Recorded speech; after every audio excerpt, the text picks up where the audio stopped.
right way. Just make sure that you tune in to List Wits. You're watching List Wits. If you're playing the right way, just make sure that you tune in to List Wits.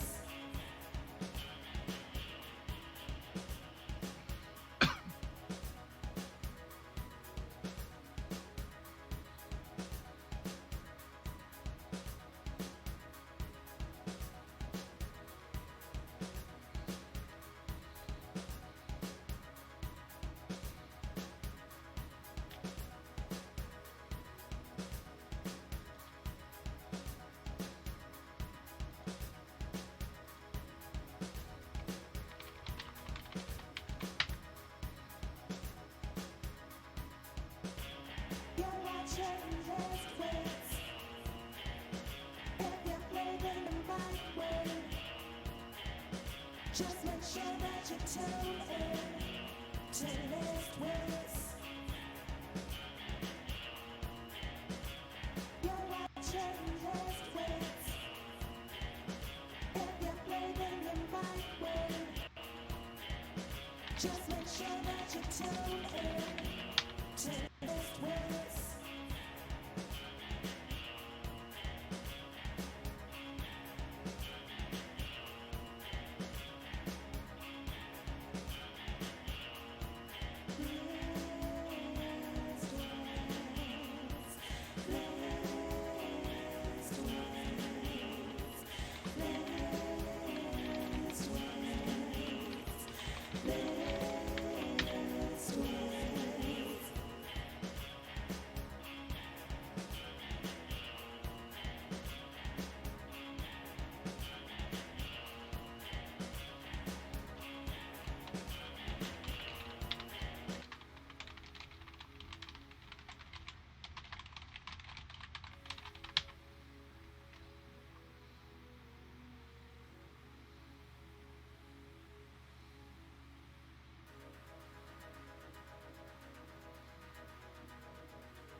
Just make sure that you tune in to List Wits.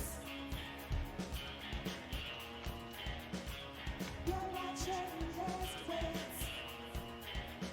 If you're playing the right way, just make sure that you tune in to List Wits.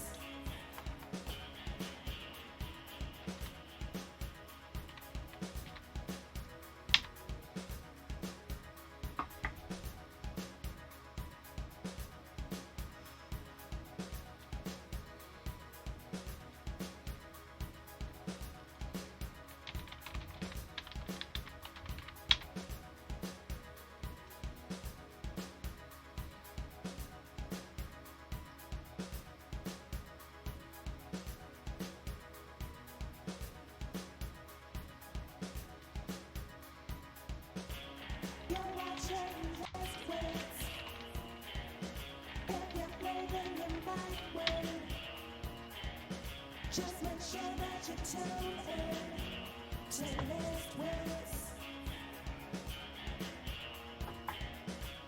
You're watching List Wits. If you're playing the right way, just make sure that you tune in to List Wits.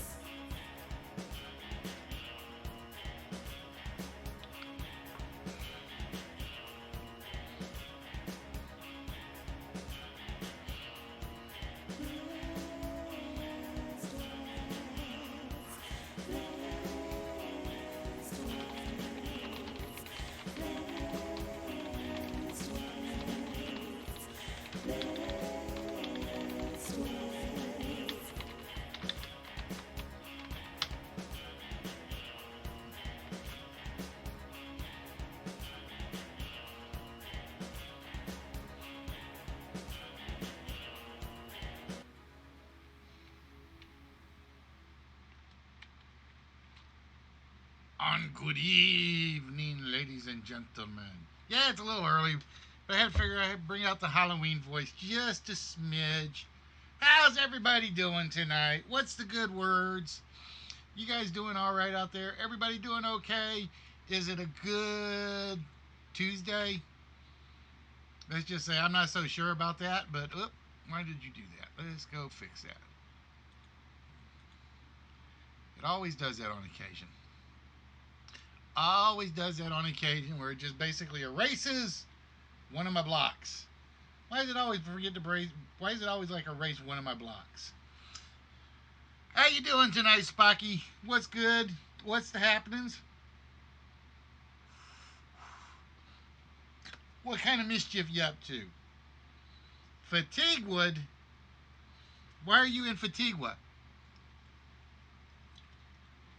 What are you doing in Fatiguewood? That should be like a nice vacation spot or something.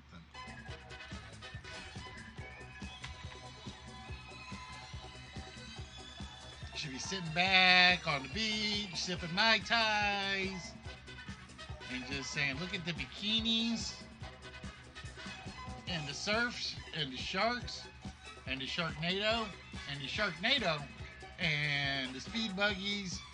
Oh, shit, there's a Sharknado coming. Sorry, I had to do it just once. I know, bad old joke, but I'm bad, I'm old. I got the right to do that. I got the right to do that whenever I want. Sleep and me haven't had enough time together in the last 72 hours. Now you know how I felt last week, Spot. Like I said, that's why, like I said, that one Saturday, I'm on the chair. Wife comes home from wherever she went. She doesn't bother waking me. Well, grab you a pillow. You huggle it up close. And you just go.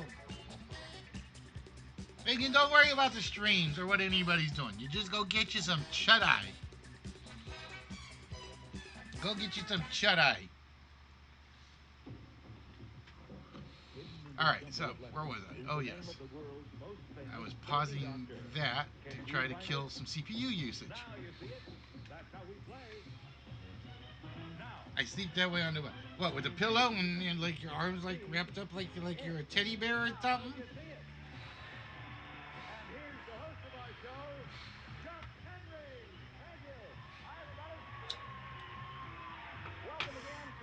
I couldn't see myself doing it in public. I couldn't see myself doing it in public. Nope. No way, no how, nah. Now, I honestly, you guys gotta forgive me. I'm trying to get rid of the gnats. For some reason, I have gnats like crazy. I think the weather is killing me right now. The weather, it's like I need the temperature to drop so I can get rid of these flying little pests. That's what they are, flying little pests. They're like Spock's younger brother. If you have a younger brother, Spock. Did you have a younger brother when you were a kid?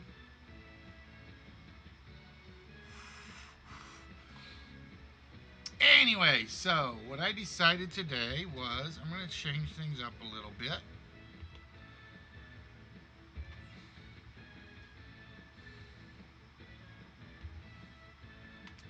Just because this will give me a timeline of how long I have to talk and prep and everything else. Oh, see, step siblings count. Step siblings are the worst. So we'll count the step siblings.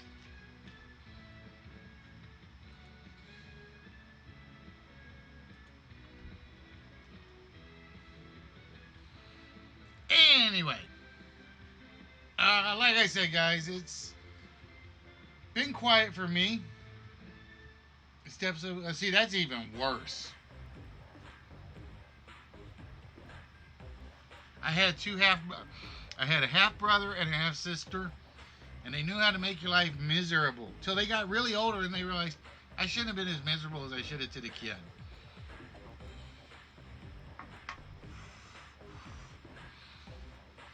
Hello, Joe. What kind of mischief you up to tonight? Joe, I want you to know I hate your box. I put everything in it. I got it all tetrasized, and I forgot to fill out the customs paperwork.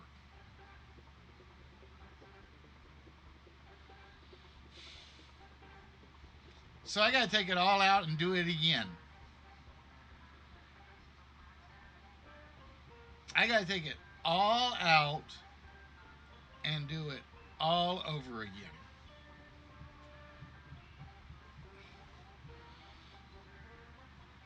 Damn you, show. Why couldn't you live like 6 hours south?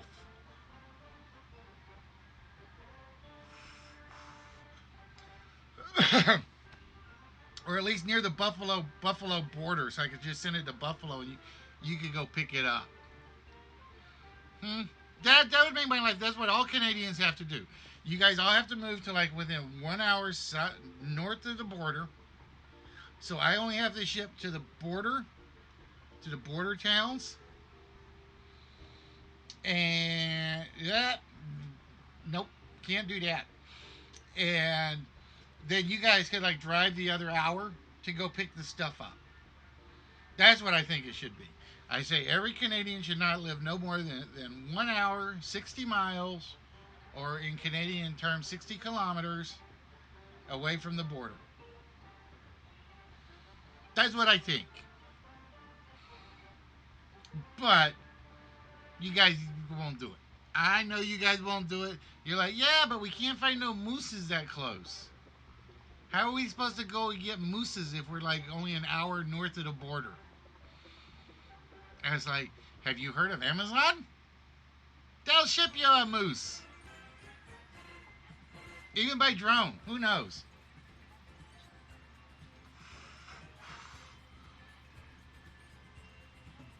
All right, well, just for show, I'll try to be nice and cut back on that. So, anyways, like I said, I really didn't have much to talk about today. Because my life is boring. Yeah, my life is boring. No, seriously, let's see. Sunday, I did nothing. Monday, I went to work. I came home. I actually got to sit there and watch Nerdy. And then today, I worked. See, I don't live one of those exciting lives anymore. I'm getting too old for the exciting life.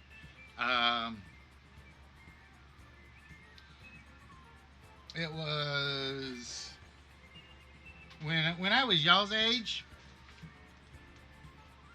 and even younger. Yeah, I was young at one point in my life. At least that's what I was told. I could probably do those sort of things. But not anymore. Anyway, so tonight, I'm going to try a weird combination tonight. This is definitely a weird combination. Because they didn't have any Dr. Pepper. Which was very, very disappointing to me. So tonight we're trying peach vodka and A&W boot rear. That was when we had to use hourglasses.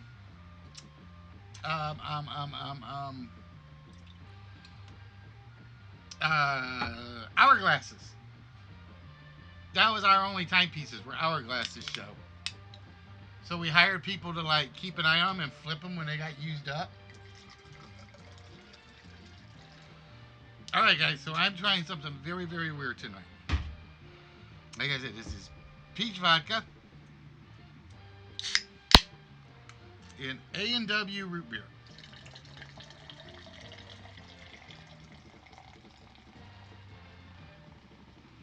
And I can smell the peach actually. I did not think I would be able to smell that much peach. But I can.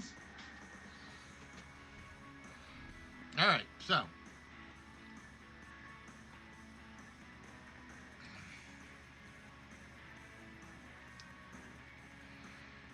Kind of goes flat.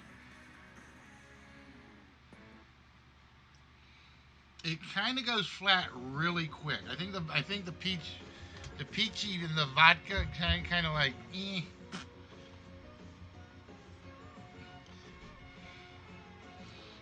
it's all right. Not great, but all right. We shall see. Um, anyway, so ladies and gentlemen, for those three of you that are here on the channel, whomever you may be, like I said, I never know if the counter is right or not. I give up trying to figure the counter out. I would like to welcome each and every one of you to the List Wits Game Show. Vodka has to be ice cold to keep carbonation. Well, I don't know. I just bought it like before I got home, so. Um, we are a throwback show to your favorite, not so favorite, your seen and your unseen TV game shows from the 40s all the way up till today. I am in the process of getting High Rollers finished, and I'm liking how it looks so far. I just have to finish up 3 more parts to it, and I think I'll be ready. I think if I get those last 3 parts done, it will be ready to go. I got to do the dice swap, the scoreboard swap, and the prizes for the board. And once that's done, it's one of those games where you could walk out with a lot of stuff in one game. You can walk out with up to 12 items. Or you can walk out with 0 or 1.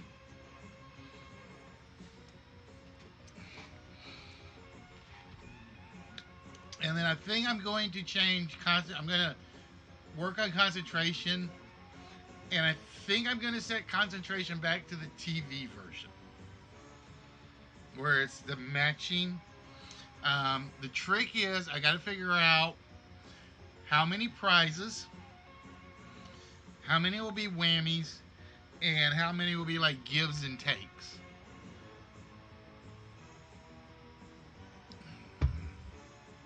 So once I get that done, I'll be set with those 2. And like I said, I wasn't even planning on working on High Rollers, but it was like just at some point at the office today, I had PowerPoint open, and let me try something, and it worked. And it was like, wow, it worked.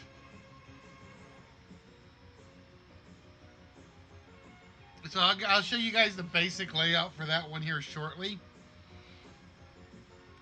Like I said, it's still got some tweaking to do to make it fully graphically appealing, but I'm definitely liking what it's got so far. The only thing I can't figure out how to do is do random fonts in Visual Basic.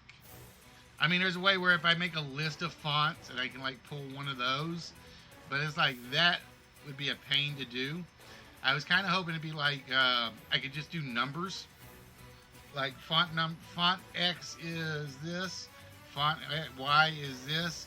So if I choose font 27, it would pull font number 27 out and use it.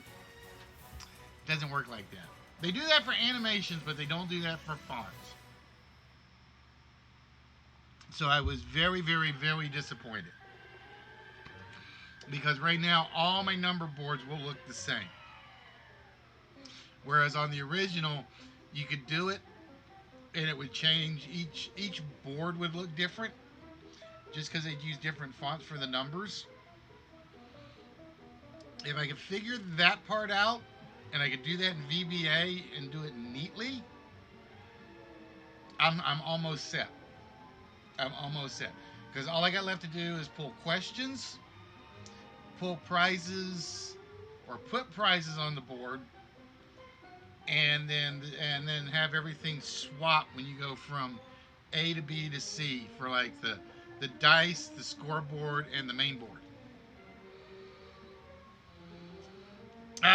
But so that's been my wonderful life. For those of you on Twitch, on DLive, on YouTube, on Mixer, on StreamMe, on Periscope, what's been going on in your wonderful lives? It's like you guys You know, that's the funny thing is that's always the worst part. Is like I could talk and talk and talk and talk. I don't get anybody to say anything till the game starts. It's like, hey, how you doing? And then Spock's like, oh, okay. And then it's like, don't lose it. No, I'm not gonna lose it. And then it's like, okay, somebody say something. I'm running out of voice. No, because that's what happened Saturday. Is basically after the show, I went upstairs to say something to the wife, and it came out like really raspy. Not raspy, waspy. It was like, hi, hon. So it was like, ah! No, I ain't gonna lose it tonight, Spock. I don't have anything to lose it over. I don't have anything to lose it over. At least not tonight. Oh, by the way, I don't know if you guys know this or not. But I actually met somebody semi-famous on D-Life. If you are a wrestling fan and you know Terry Runnels, she actually streams on D-Life. Just so you guys know.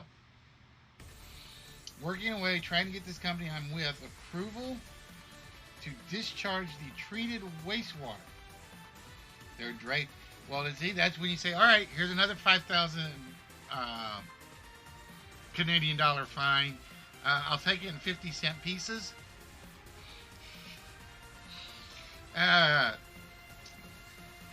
Or maybe even Canadian nickels.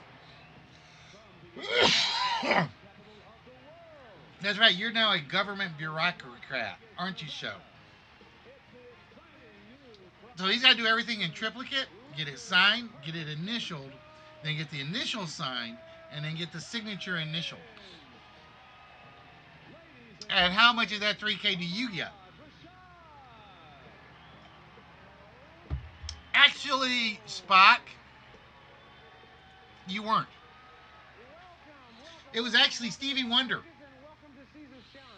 It was Stevie Wonder, which means nobody got the intermission board tonight. Spock was so sure. You were so sure, weren't you, my friend? All right, ladies and gentlemen, it's time to get. Oh, I was going to show this off before I did this. Okay, so give me a minute. Did I close it? I don't think I closed it. Nope, I did not close it. All right, cool. Give me 1 minute because I'm going to do something. I just want to show it off a little so you guys can see what I'm working on. Bum, bum, bum, bum, bum.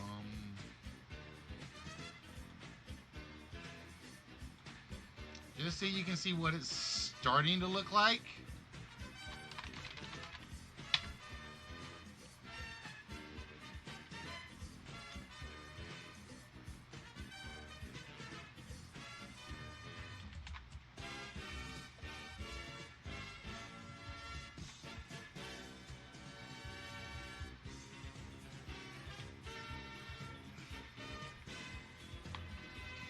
So this is what it's starting to look like. Oh, I gotta resize it. Duh. Gotta resize it or I can't do it.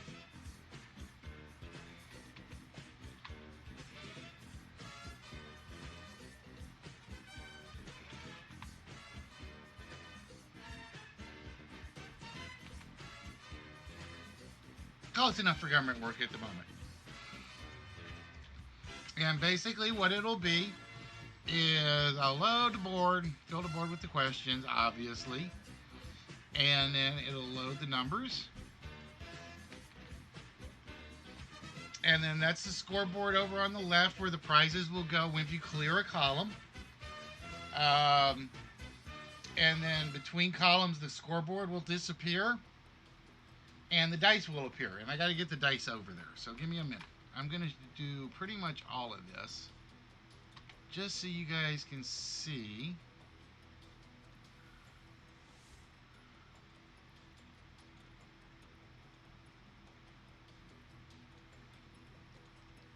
So I just got a little bit more to do.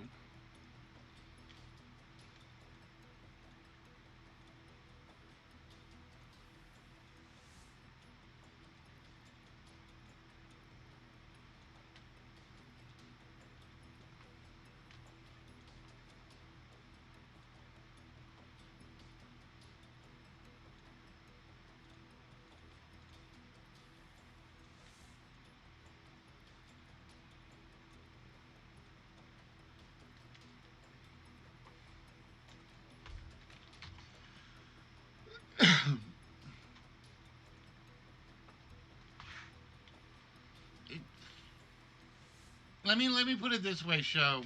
Some of us it's an oral fixation, some of us it's the nicotine sense, and some of us is to do with our hands. If you're one of the hands or the oral fixation, 3 days is all you need to get the nicotine out of your body. 3 days. If you can get past those 3 days, you will be in fantastic shape. So anyway, so there's the dice rolls. And like I said, it's getting there. It's actually getting there. Like I said, right now I got the scoreboard down at the bottom. But basically what it'll be is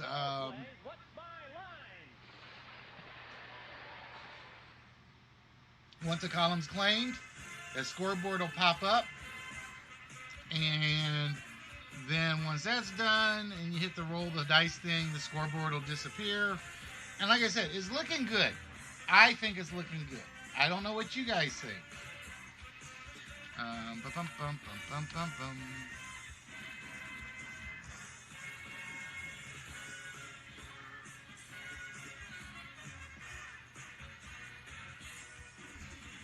So yeah, I'm getting proud of this one, especially considering that, like I said, I'm gonna try to avert a lot of them back to the original game show. So that's one reason I'm going to change concentration.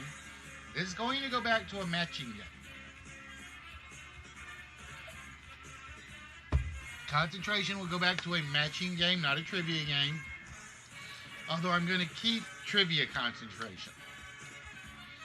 I am going to keep trivia concentration. And then I'm going to make the match game version only. So yeah, like I said, I've got high hopes for this one. Now the question is, do I need to put music in these games and then turn off the main music? Because then you're going to get one song that plays over and over and over and over, which I'm not looking forward to unless I like turn it really, really low so that only I hear it.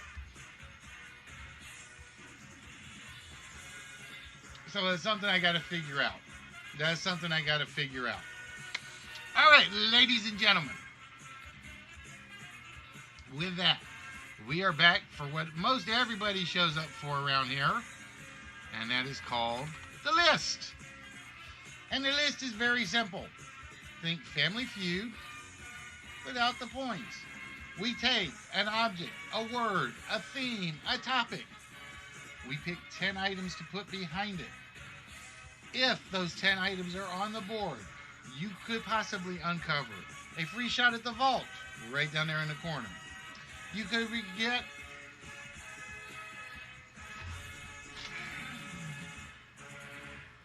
one of our small prizes. And why didn't you guys tell me my prize camera got moved? Dang it! Hello, Red. Where you been hiding?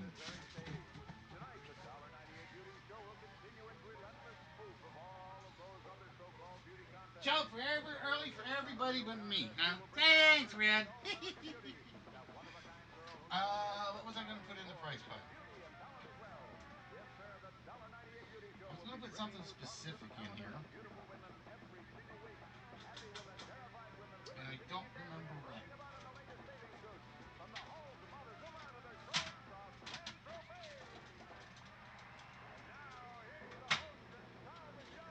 Oh, yeah, I do. I remembered what I was going to put in there. I was going to put Tony Stewart in there. I was going to put Tony Stewart in the prize for that. Just because I can.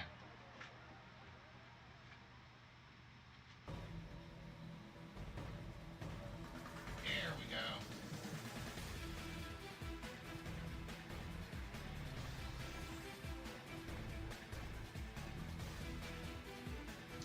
You can barely see the difference in the screen. I told you that was that little, whatever it was, wasn't going to make a big difference.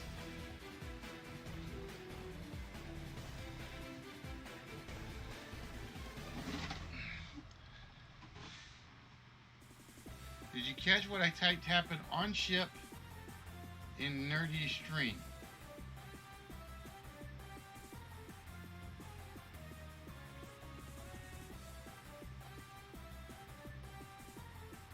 What did I miss? I missed something. I missed something. What did I miss?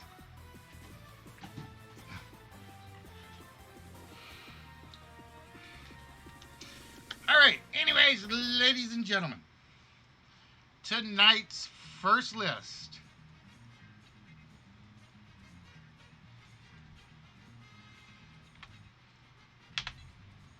will be our or ours phrases. So we are. Oop, hold on. I gotta fix that. Damn it! Why is that in there twice? That one should not be in there twice. Please tell me I did not put a word.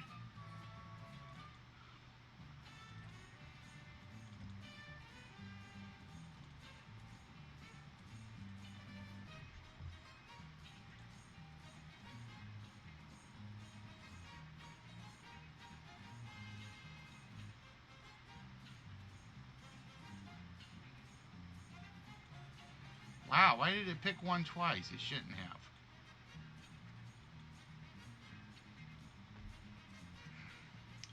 It should never pick one twice. Oh, it's because it's in the file twice. Duh. Okay, we got my favorited list I ever made. Listy is a very happy camper right now.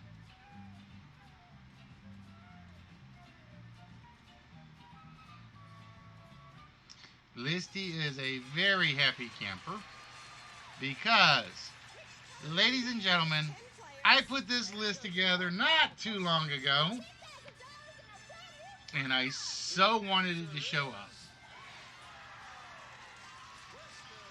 For this list, ladies and gentlemen, I am looking for any 10 things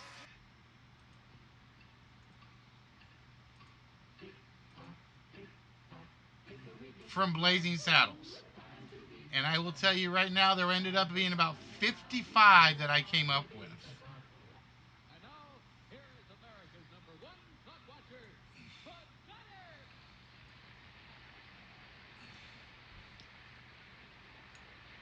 Gunner. All right? So we are looking for any 10 words, phrases, sayings, things, people, characters, items, knickknacks, paddywhacks. Hello there, how are you? Welcome back to our show. I hope you get a chance to meet them after the show. Give a dog a bone. We are looking for 10 items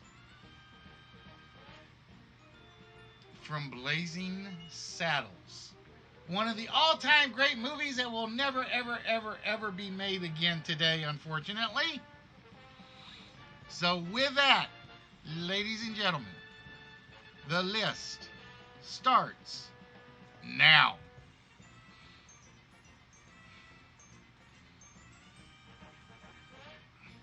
So that's right, folks. It is beans. Beans, the musical fruit. Mango. And I'm going to tell you, you guys will have to be specific. Or Pacific, as I like to say around here.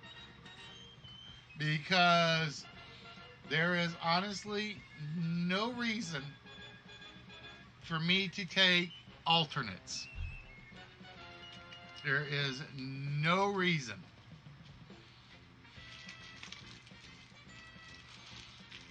So if you think it's just all the quotable lines of possible answers,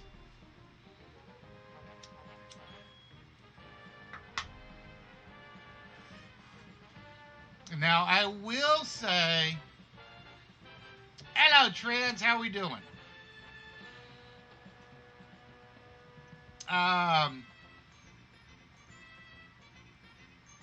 I did decide that any quotes in this one are single sentence quotes. So, for instance, that depends, are we black, would count because the question before that is, are we awake? So I would not do, are we awake? That depends, are we black? But yeah, this is one of my all-time favorite comedies. And I sat down and I started writing this, and I literally stopped at 55. I literally stopped at 55 items, and I could have kept going.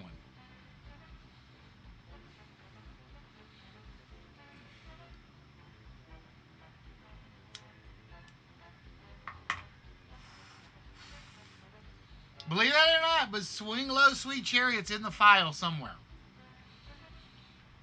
It's in the slide. It's actually in the file.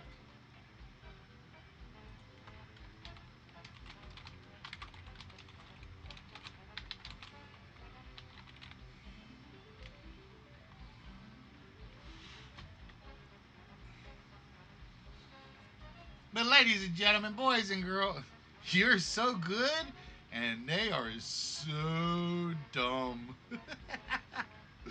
uh,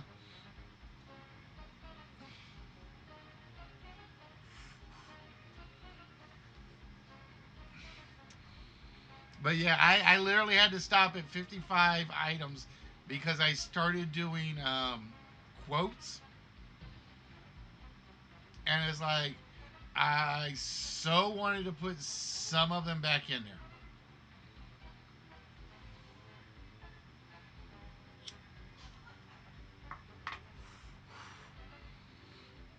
Anyone got a dime for the toll booth?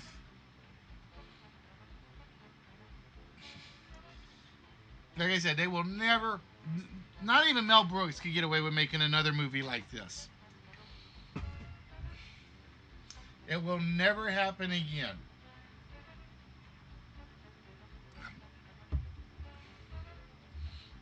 About the only person I think that could come close to doing it is Chappelle. And even he, because I finally got to sit down and watch his Sticks and Stones thing. It was not as funny as people made it out to be, but it was interesting.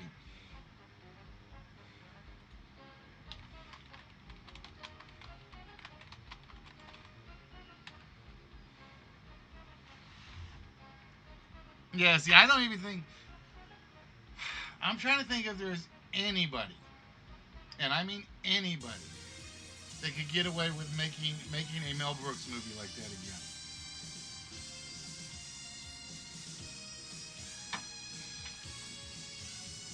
And I don't think there is.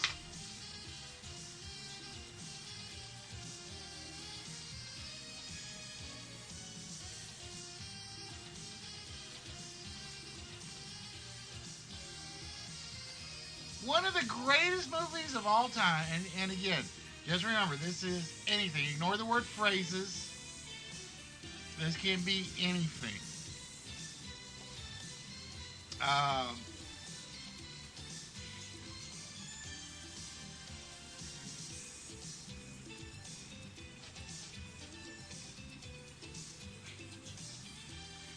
Actually, I can think of one person that might, but I think he's too woke to do it.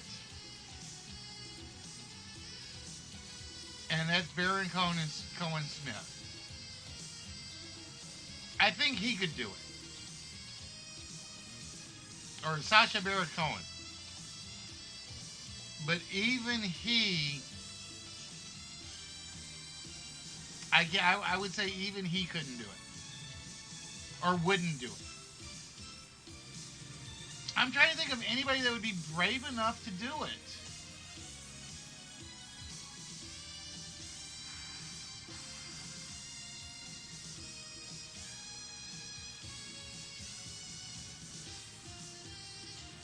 So, ladies and gentlemen, we are looking for anything related to Blazing Saddles. We are looking for phrases, persons, peoples, characters, things, um,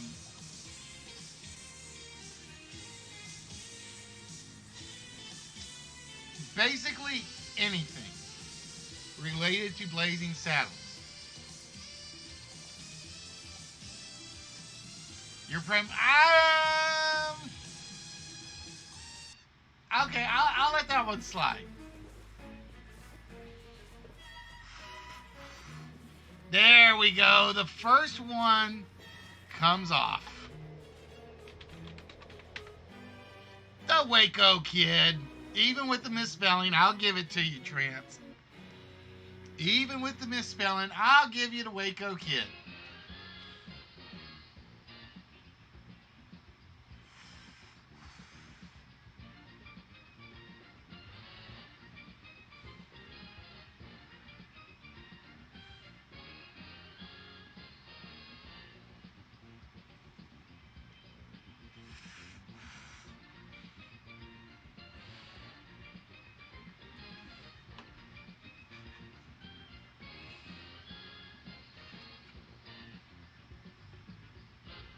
Not everyone has seen Waco, Texas in print. Mongo didn't make my list. Or I should say, he didn't make the computer's list.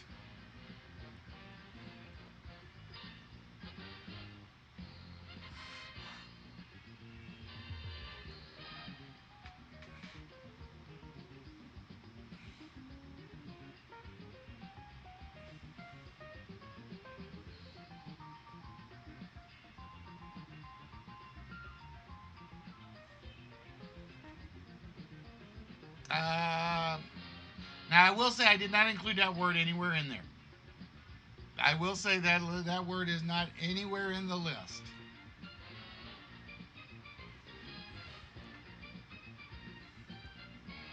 That's because Listy bans that word.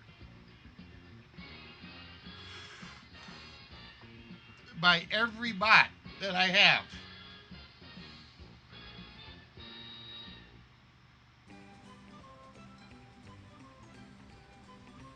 No, believe it or not,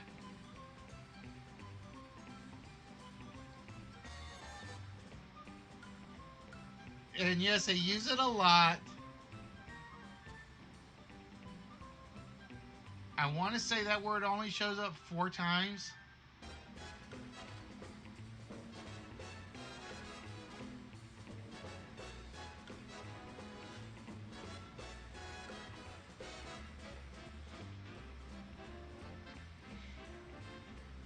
I want to say 4 times, but I'm not 100% sure.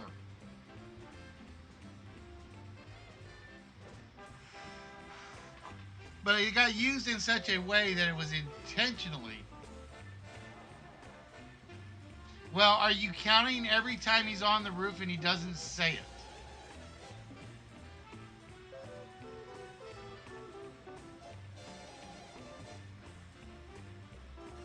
Because he goes, he's a ding and the bell goes off. And then ding and the bell goes off. No, dang, blasted, he's a ding and the bell goes off. See, I don't count that. It never gets said in any one of his lines when he's on the roof. Now, it does make it into that scene one time.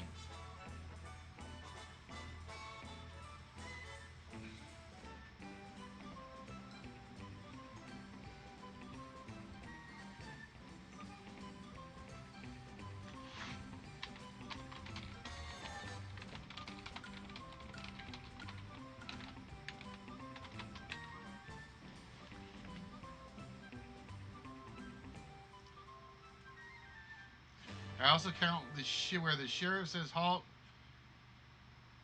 Okay, twice. It makes it into that entire scene twice.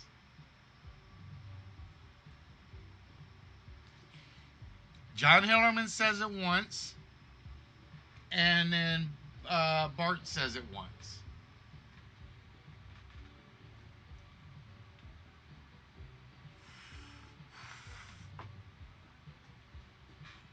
But let me think. It never gets said in the executioner scene, to my recollection. It gets said. I, I'm trying to think. Does it ever get said in the railroad scene? Because they always go. He always says "you people" or "your people."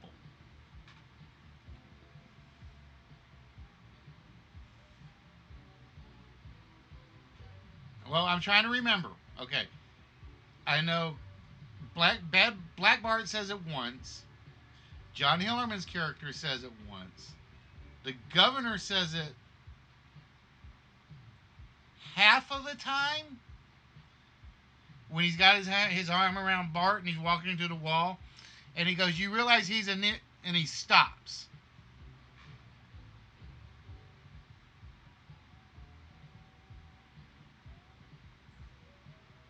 I'm trying to think if Mel Brooks ever actually says it. I think he's got to have said it at least once.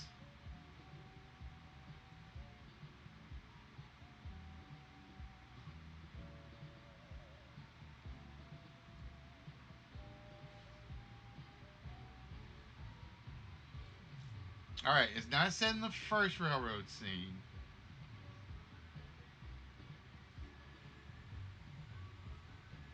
And then there's the up yours.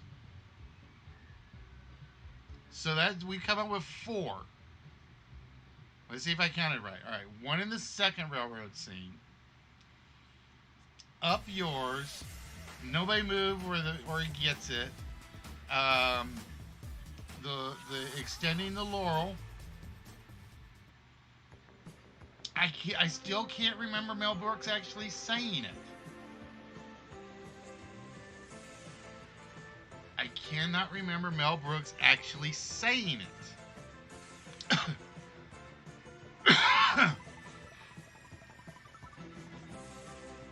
No, I will take that back. He does say it once because after he grabs the sheriff, he turns around, pushes him off, and grabs Headley and says it once there. Okay, so that's 5.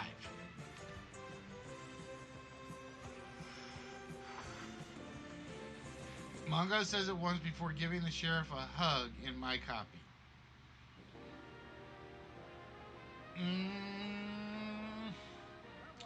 I have seen the full extended version. I don't remember Mongo saying it.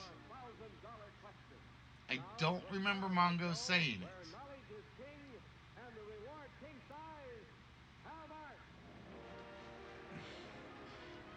Finally, somebody took the obvious one.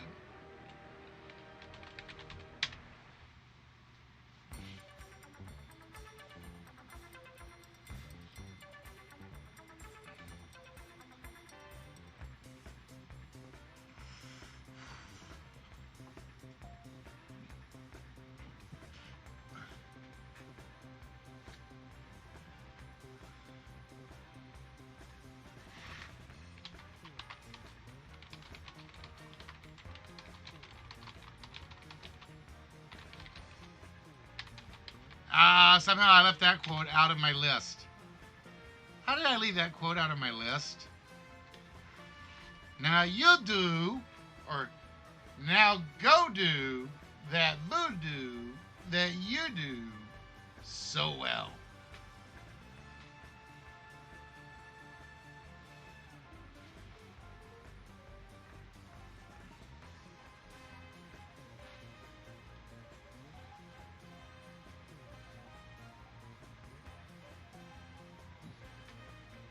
Wow, the Blazing Saddles list and we've only gotten 2.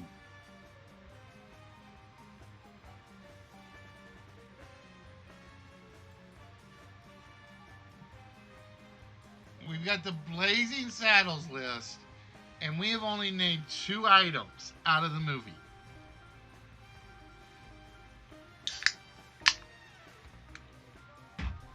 I'm trying to remember if Mongo says it or... No, I will take that back. Mongo might have said it.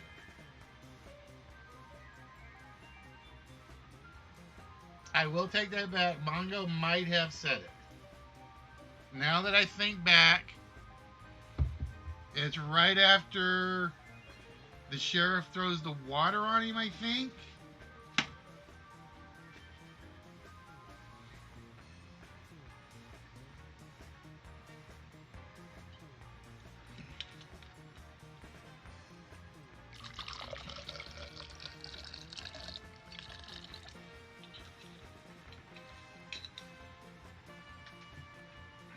Yep, the one where he wakes him up with the water.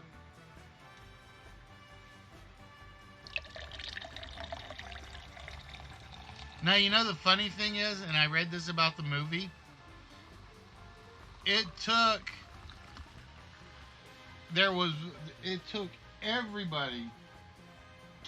Nobody actually wanted to say the word during when they were taping. It took Mel Brooks and the star to go up and literally tell people, it's all right, we're making fun of racism.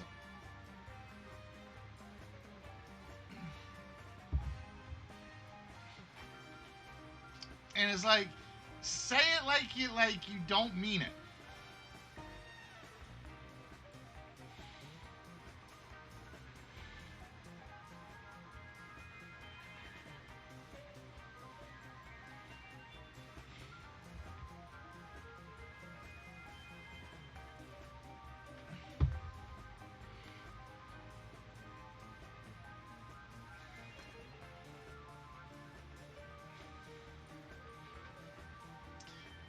Wow, guys, this is surprising me. 19 minutes in, and we have only named 2 things from Blazing Saddles.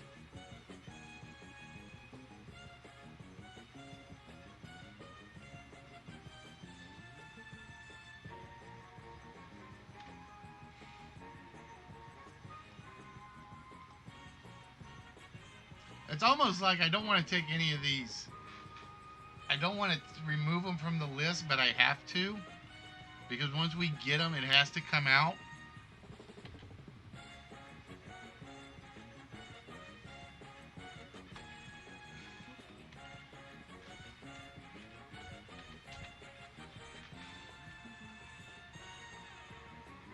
And trans, I didn't say they were all quotes. You got Waco Kid, and that was not a quote.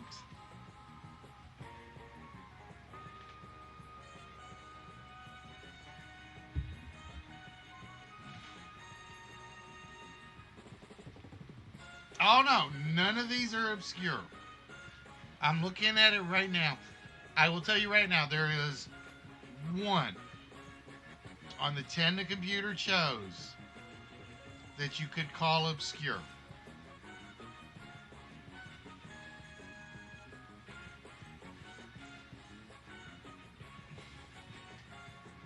There is one total on this list that I would say I would call obscure, and even that's not obscure. It's a major part of the movie.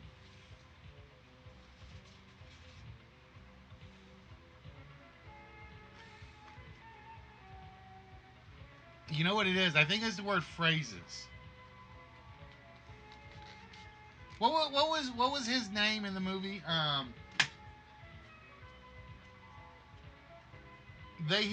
What was it? Was it Benny?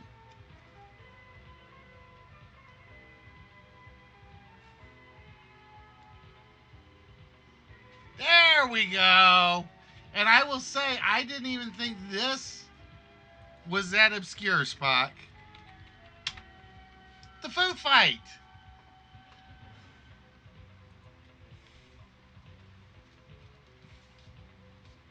Arnie. Okay, that was his name.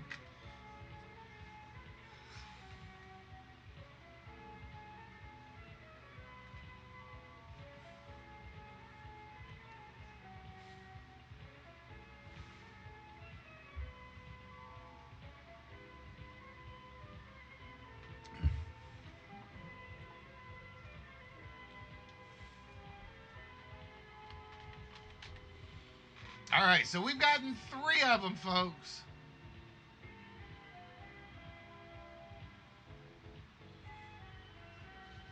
Just remember, ignore the word phrases. I'll get in there and I'll take that out of the programming at some point.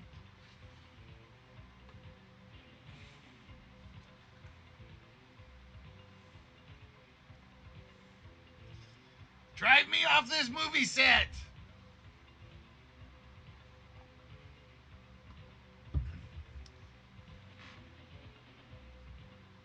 Oh, no, it was drive me out of this movie.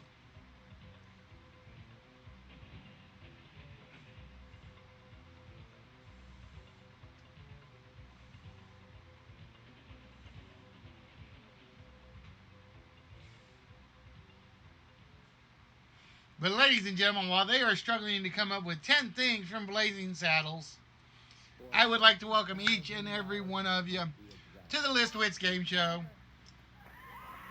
It's true. It's true. It's true.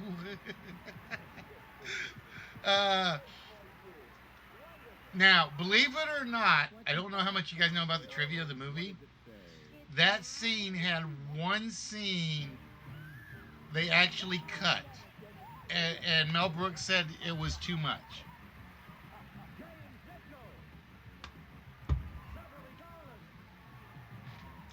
Because it's after you hear the zipper.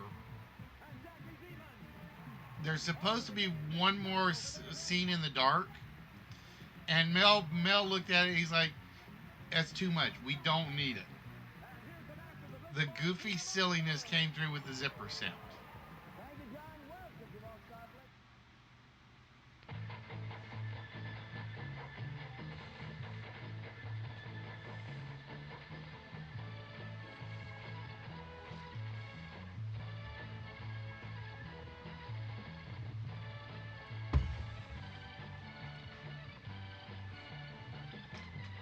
Henchman auditions. Let's see. Now, did you know that no, the zipper's in the original. They kept the zipper. There's a scene after the zipper. It's like the scene goes on for a couple more minutes or a couple more seconds. And they say there's one more scene that he actually took out.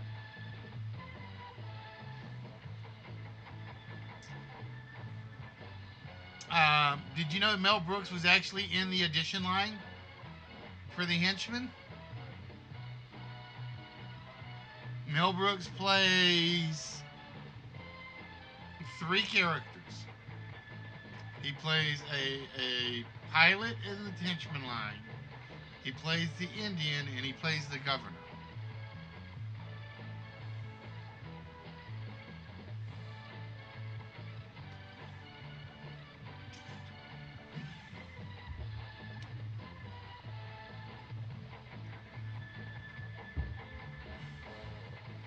And there were like a few other cool facts I learned about this movie.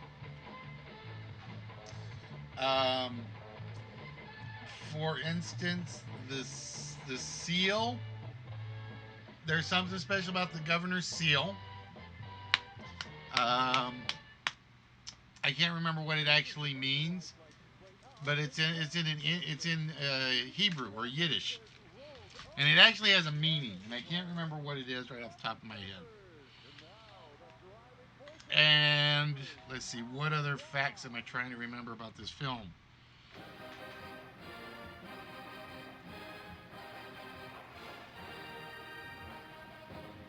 Like I said, that's the one great thing about Mel Brooks.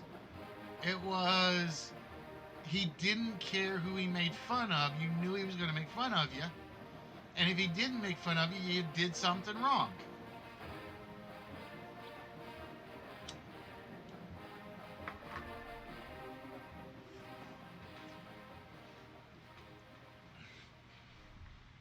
that's the difference between comedy of then and comedy of now. Evie, what's good, my friend? What kind of mischief you up to?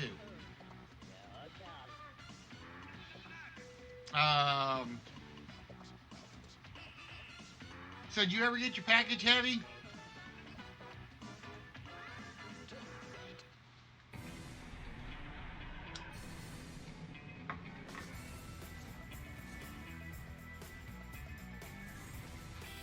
Did you ever get your package?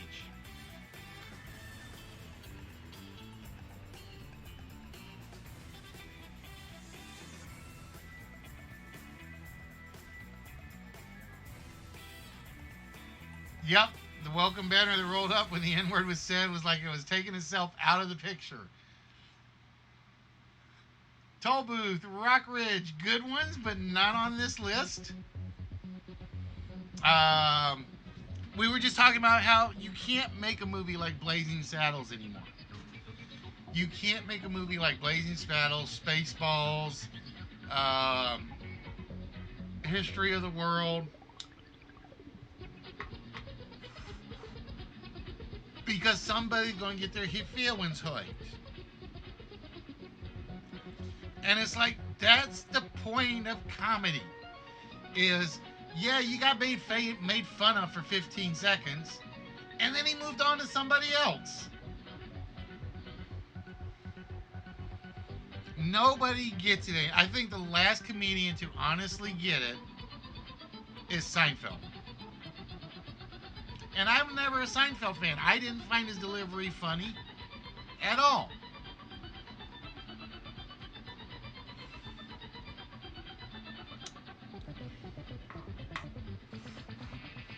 All right, so just so you guys know, we are looking for 10 things. Ignore the word phrases. They can be quotes, people, persons, places, items, anything related to Blazing Saddles.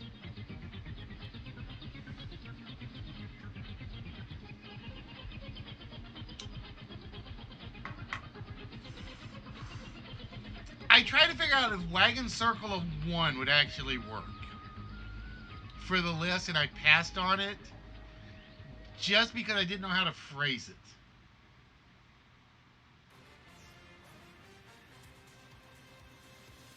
That was the name I was trying. Or wait, no, do I have that name in here? Oh, I got that name in there. Okay.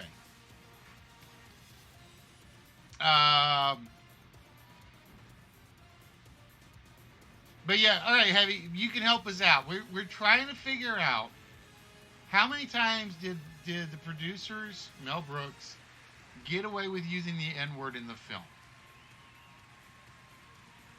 Spike swears it's like 19 times. I say it only occurred about 5 or 6.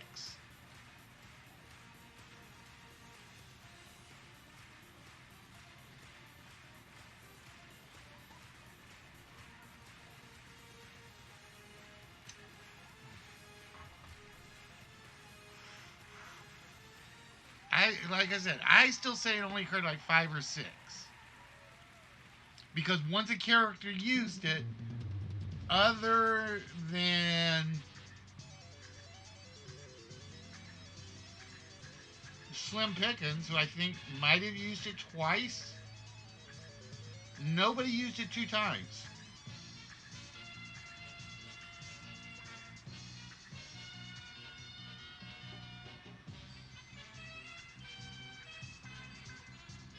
Like I said, the sheriff uses it once, John Hillerman once, the governor once,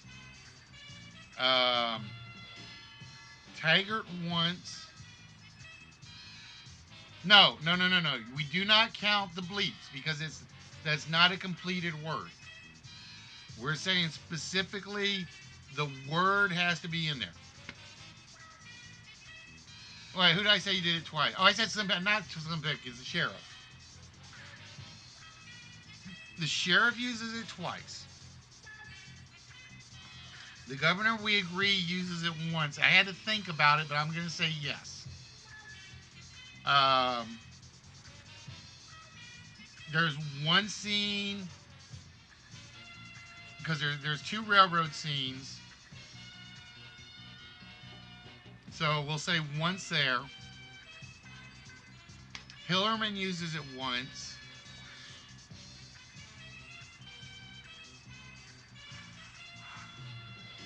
Like I said, other than the sheriff. No, no, no, no, no. I don't think he ever put. I think he no. He says boys. He says boys. Look what I got here.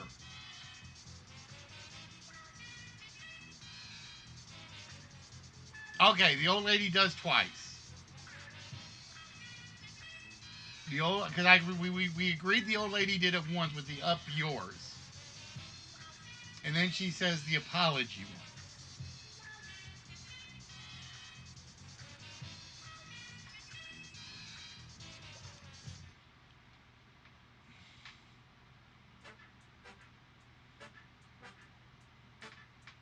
But yeah, Gene Wilder never uses it.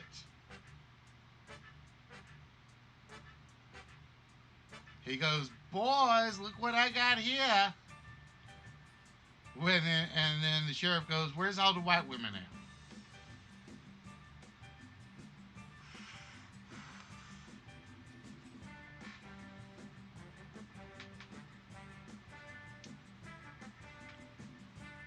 All right, Trent, I'm going to say that's one you got to be specific on. Because there's a lot of Johnsons in Rock Ridge.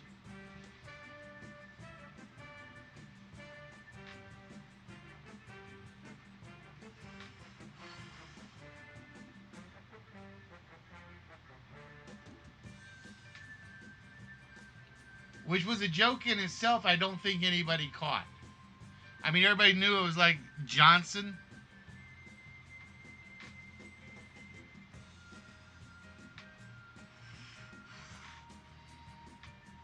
But it was intended to refer to the male genitalia. And Mel Brooks even said that. Because they were all pricks, basically, yes.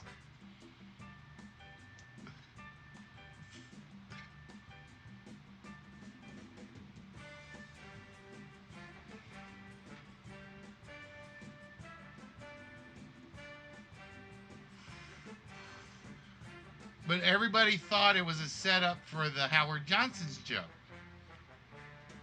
And Mel goes, no, I could have done that just with Howard Johnson. It was like, why do you think everybody was named Johnson?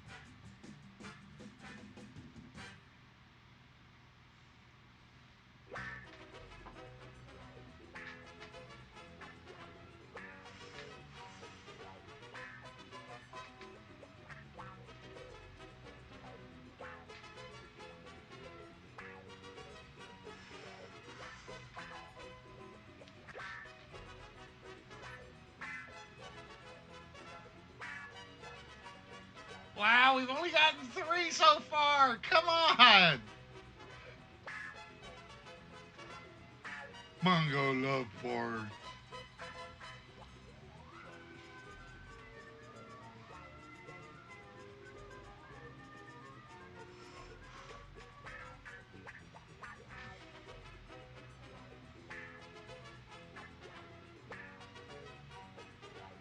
How's my Mongo imitation?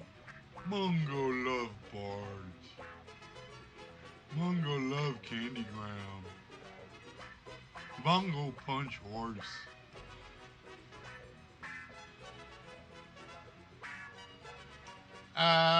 No, it was Howard Johnson who extended the Laurel and Hardy handshake.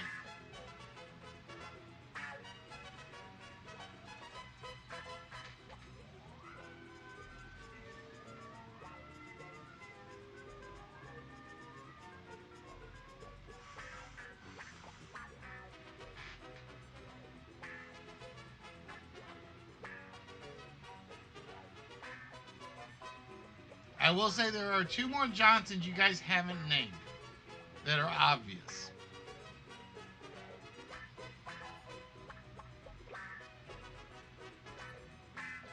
One of which is on the list, so there's a hint.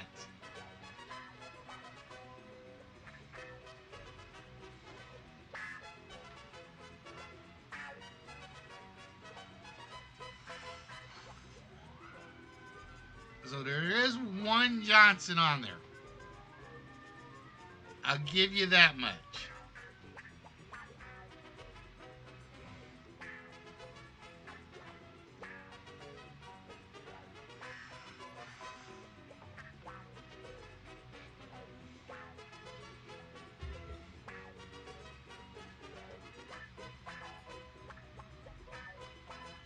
But Heavy, I'm with you. I will put Blazing Saddles as my number 2 movie of all time. There we go.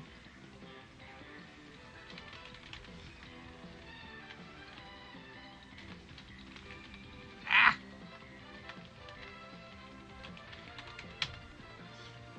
Oh Lord! Whack, whack, whack, whack.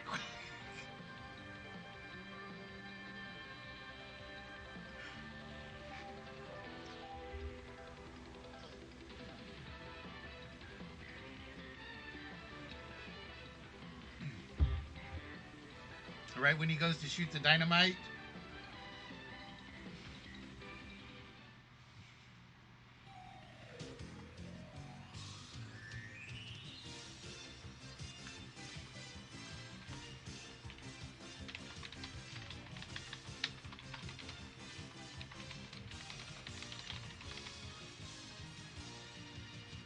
You know, for so long, I didn't realize that was Count Basie. I kept thinking it was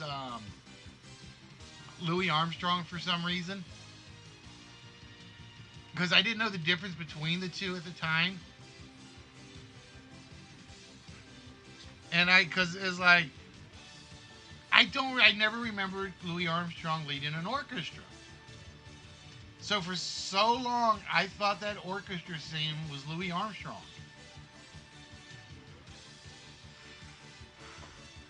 And then I got a little bit older, and I learned that it was Count Basie.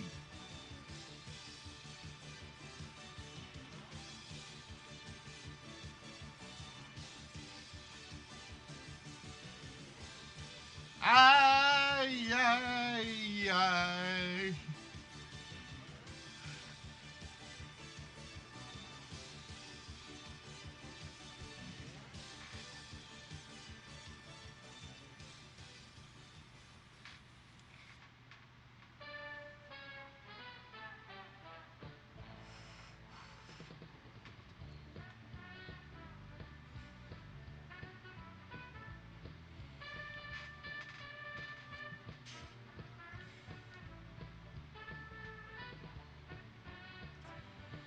I'm happy to say you guys actually added a couple to this list. There's one I'm really ashamed I missed.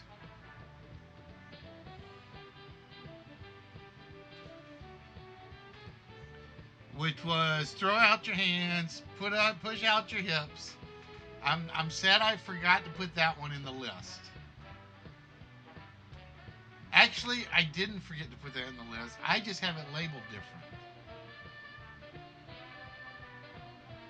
Braunstrugen! No, Candygram's actually in here. Candygram is in the file.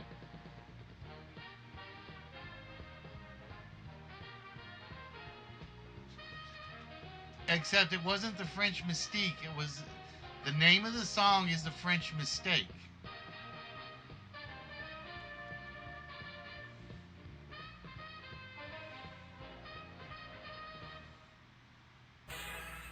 There's another song nobody's mentioned, which surprises me. Actually, there's 2 songs, but I will say neither of them are in the list.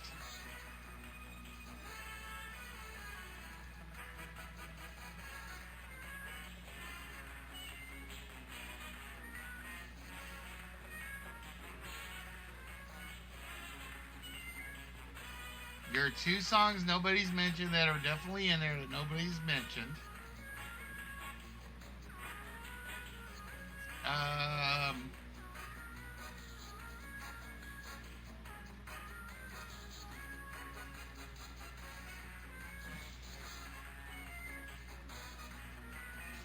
I can't give away too many hints on this.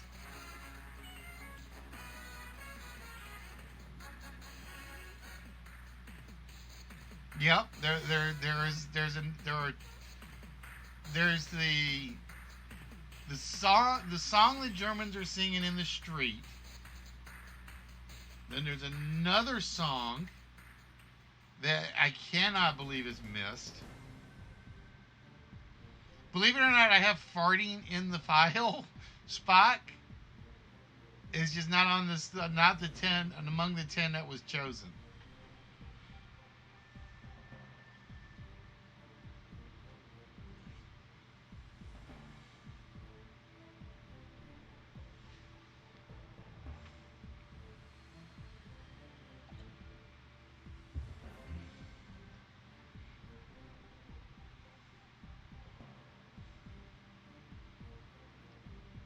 Mongo rides a cow and punches a horse. And supposedly the actor that played Mongo at the time was terrified of livestock. It said that he was terrified of livestock.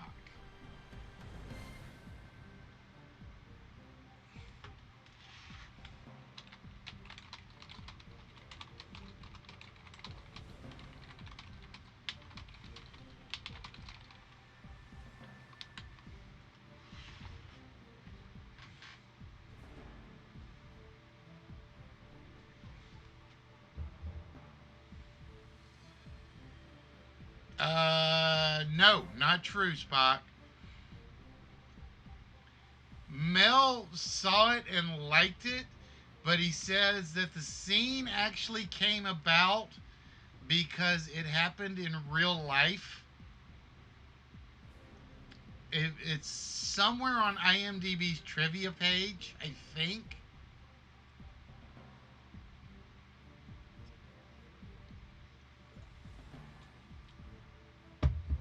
If you go look it up on IMDb, there's one trivia page or one trivia thing where he says it was a combination of Conan the Barbarian punching the camel, and supposedly he had seen it happen in real life. And that's Mel Brooks.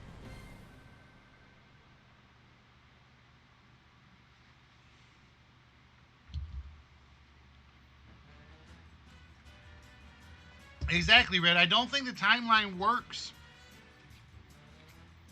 for the Conan story to be true.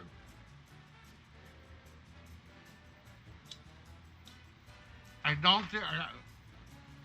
Blazing Saddles was seven. Shoot, what year was Blazing Saddles? 74? And Conan wasn't until the 80s?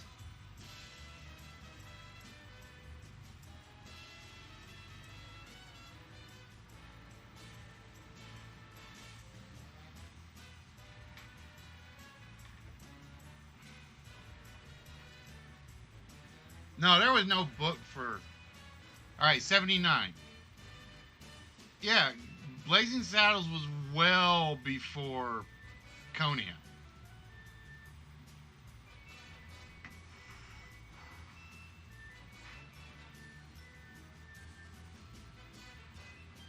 I keep thinking 74 for some reason, and it doesn't sound right. So it might have been 79.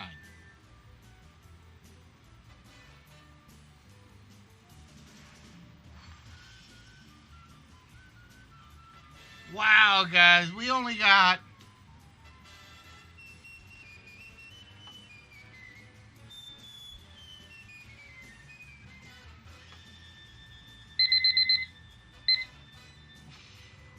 we got 4. 4 out of the Blazing Saddles.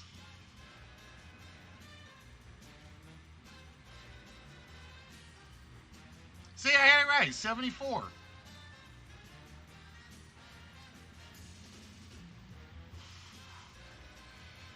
All right. I'm going to give you guys a little help here. It's too late. We're not going to pull. I'm not going to reveal what was up there. But you guys missed some obvious ones. Such as, what did I never say during the entire list?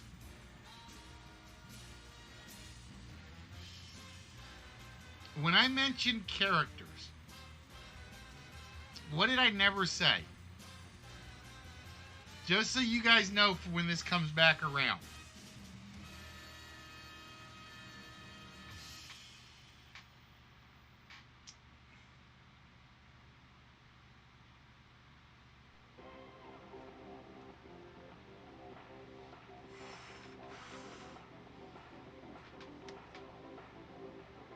I always refer to him as the Waco Kid. I only ever actually mentioned his name once. I only ever mentioned Howard Johnson. Now, I think I will say I did mention his name once. Every time I said the sheriff, I either called him the sheriff or Black Bart. When I talked about the governor, when I was referring to the governor, I named him as the governor. I never said Lily's name. I never said Mongo's name. I never said Taggart's name. Hey, Casey, how you doing today? So just so you guys can remember in the future, there might be an actor or two in the list. Just so you guys know. I did mention Gene's name once. I mentioned Mel's name. There were three I went out of my way never to mention. And that was Cleavon Little, Mel Brooks, Alex Karras, and Madeline Kahn. Alright, so with that, it's time to find out if you guys got lucky with just 4 right. Like I said, it could have been anything to do with Blazing Saddles.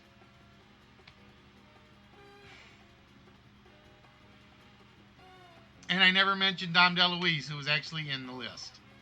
Trance started us off with the Waco Kid. Nothing for the Waco Kid. How about the Hollywood food fight?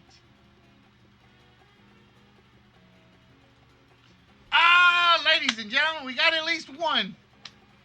We got at least one. The Hollywood food fight gets Spock a shot at the vault. All right, Spock. With that, which row would you like me to take a wrong number from?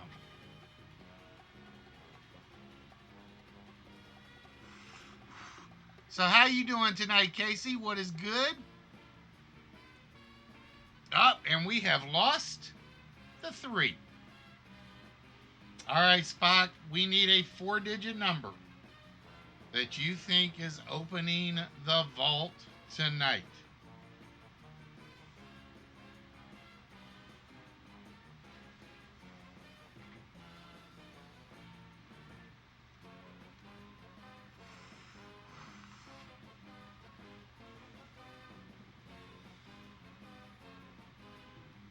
I'm surprised it didn't give it to you, Heavy, because Trip is close enough to Tricks.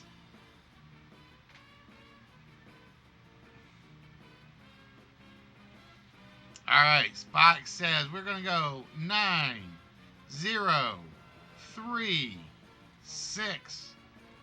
We're going to lock in 9036. And we hear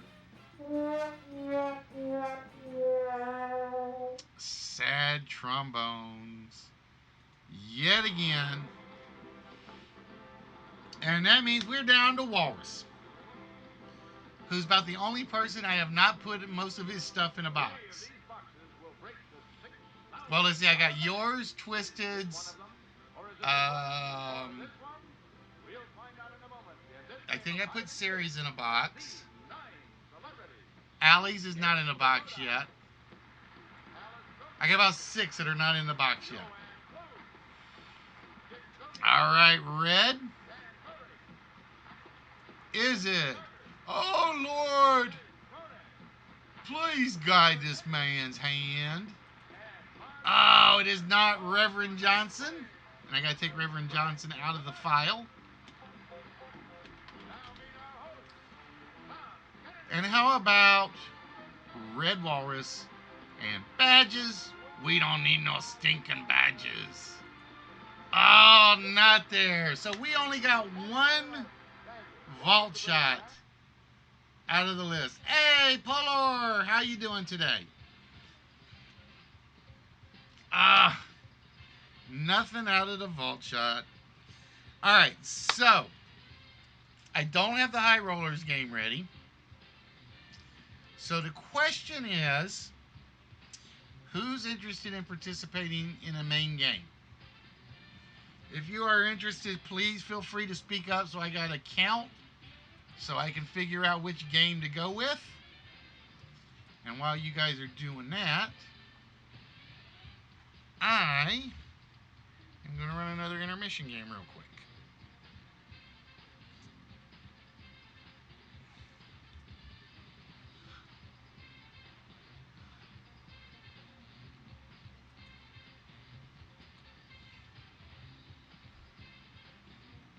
So give me 1 minute while I try to figure out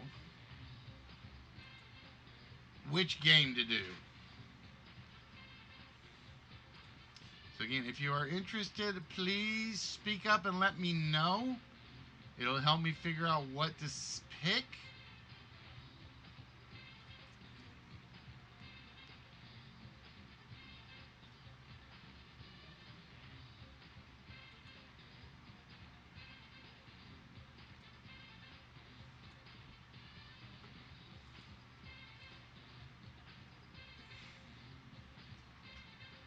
And why is...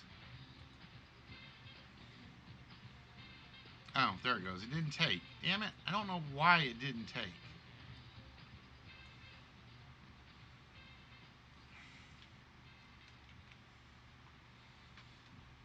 Bum, bum, bum, bum, bum, bum.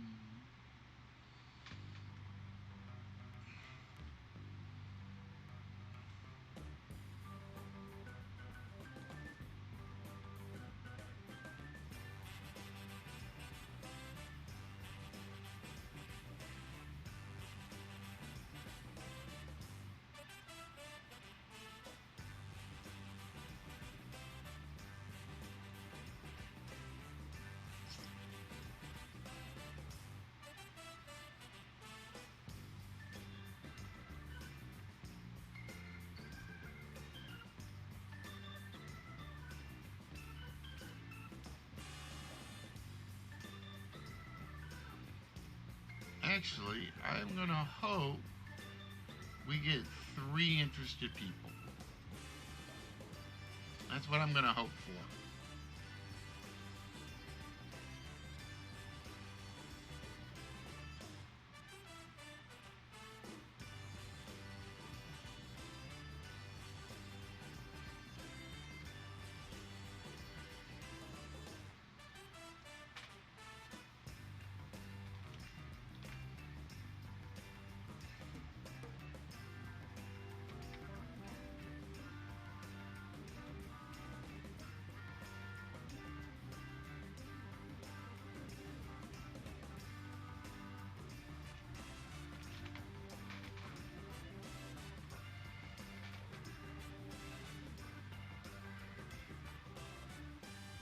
So I'm looking for 3. If I get more, I'll go to a different game.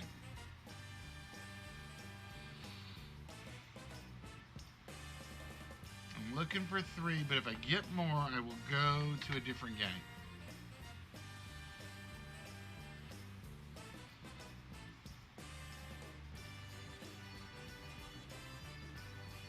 And Spock's just like, I'm throwing out every answer I can think of.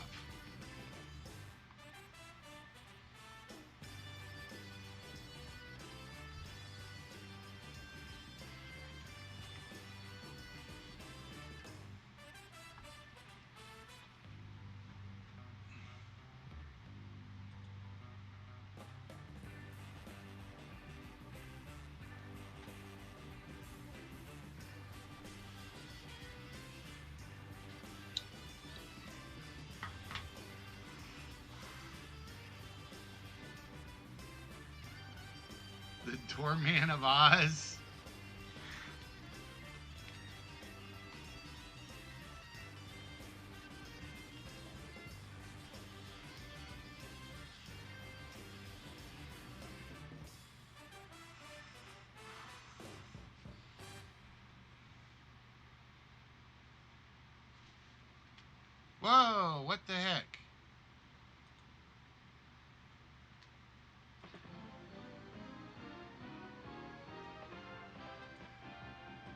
That was weird.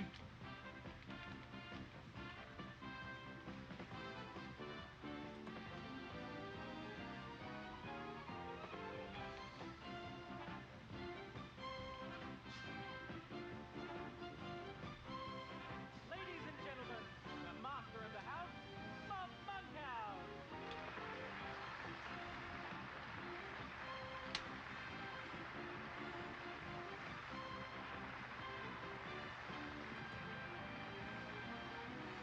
Was not expecting it to like completely crash like that.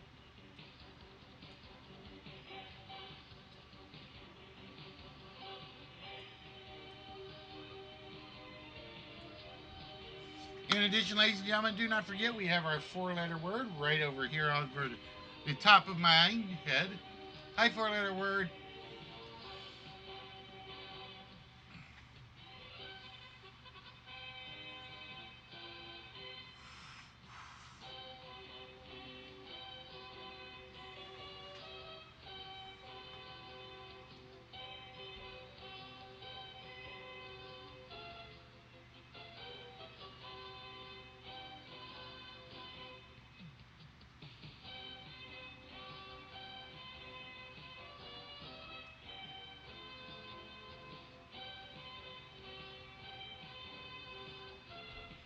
Yes, I did, Red. No, no, no, no, no, no, no, no. The question is, what character did Francis Gum portray in The Wizard of Oz?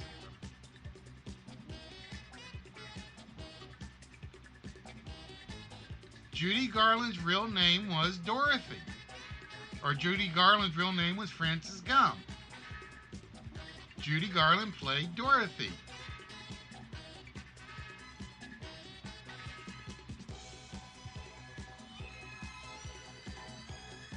There was no screw up on that question.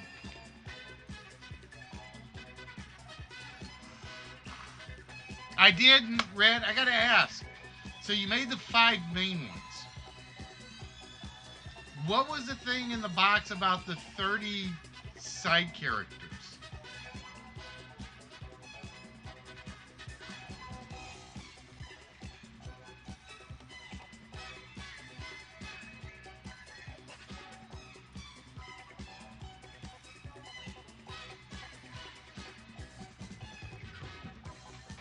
Yeah, you know her as Judy Garland.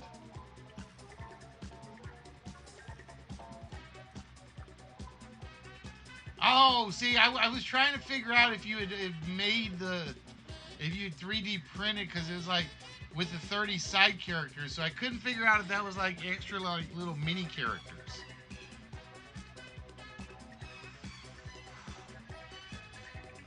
I can't wait because we've seen Kyle, we've seen Jerry Cock. I want to see the Timothy one. That's the one I'm looking forward to seeing.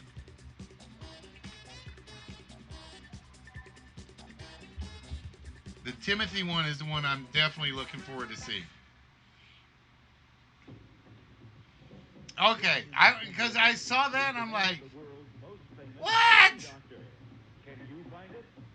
So it's only the 5 that were in the spaceship. Kyle, Cock, Fish Stick, Red, Fawn.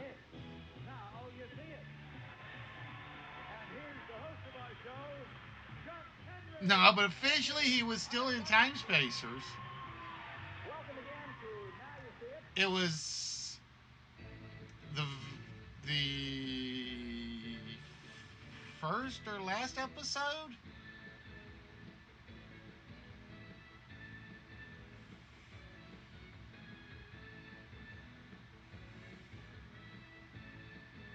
Pee-wee, that's who I couldn't think of, was Pee-wee.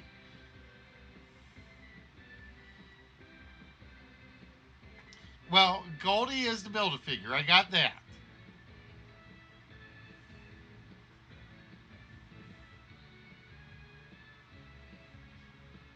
So I guess my question is, are you cutting molds for these, or were you making these on 3D printers, Red? I mean, either way is impressive.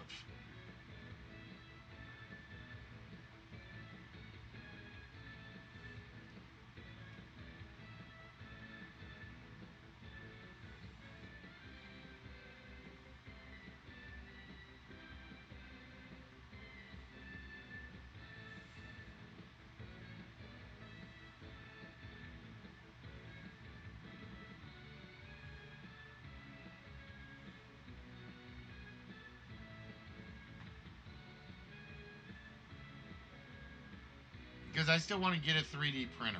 I really do. I just don't have. I just like I have too much in expenses right now between shipping. I want to show you guys how many boxes I have. Oh, okay. So you took them from existing action, which that makes sense. Which does make sense. Because I kind of want to show you guys the boxes I got boxed up waiting to go out. And I was like, I just can't do it. It's making myself sad.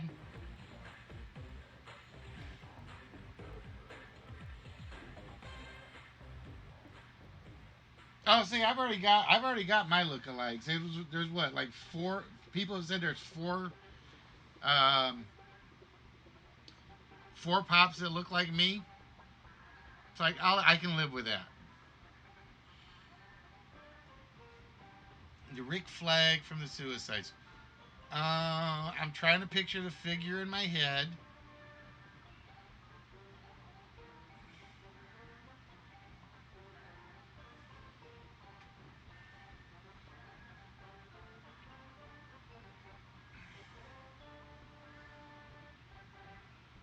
I could see that. I can kind of see that. Yes.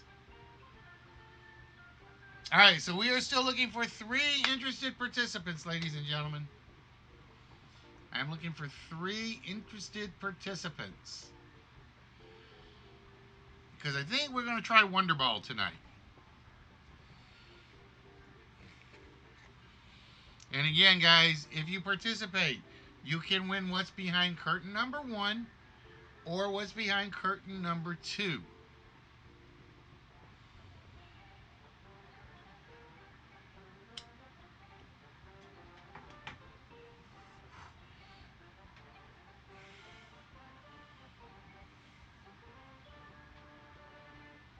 I will tell you, one of them was a gift from somebody that we all know and love, and one of them I found at the flea market. All right, I'm going to hope this works, Heavy, because I've been having problems with it lately.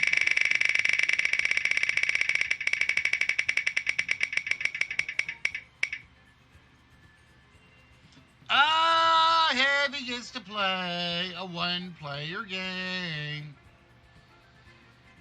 All right, so we're going to end up doing Heavy's 1-player game, and then we're looking for 3 interested participants for Wonder Ball.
So we are looking for 3 interested participants for the Wonder Ball.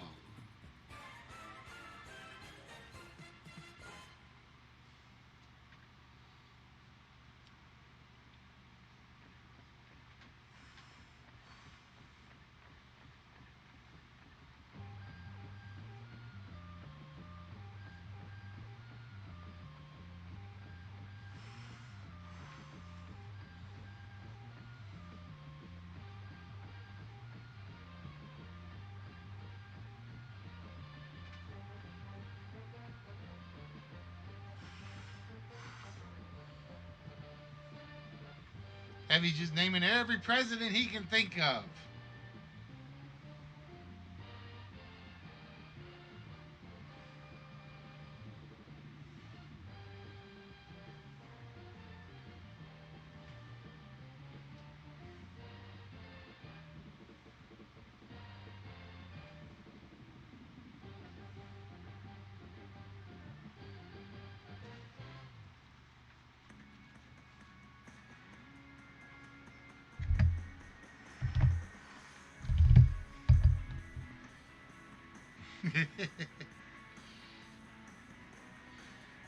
It might surprise you who it actually is.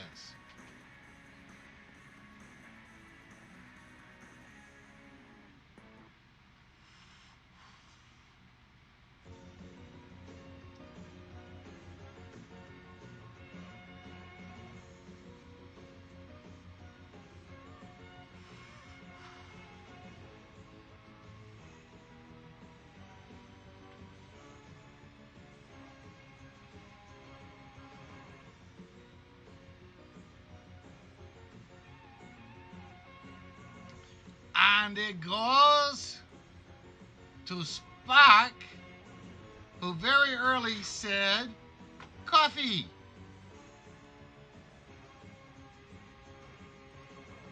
So with that, now he was the first to go there, but Jimmy Carter was the first one to actually recognize it as a nation.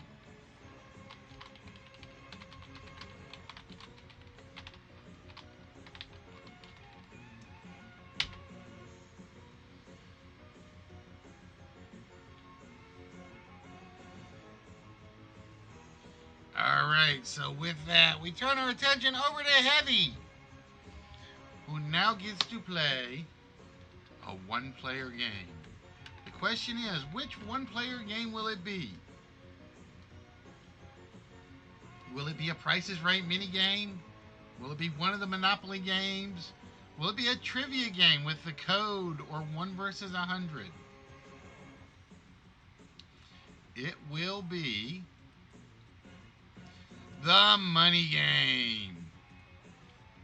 So Heavy will be playing the money game tonight.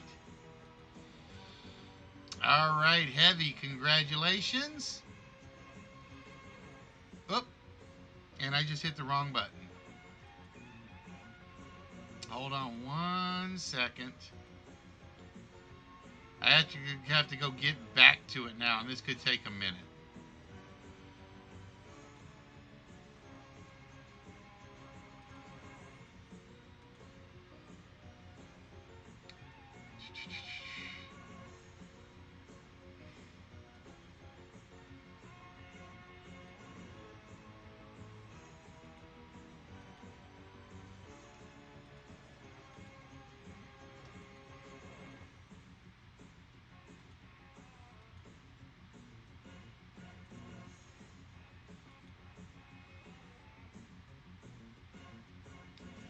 Let me go make sure I get to the right one. I can cheat a little bit if I can get to the right board.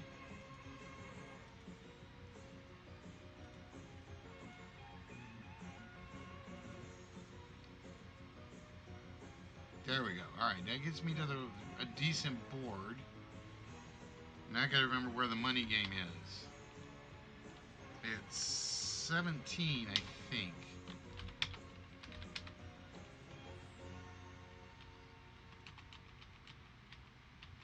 There we go.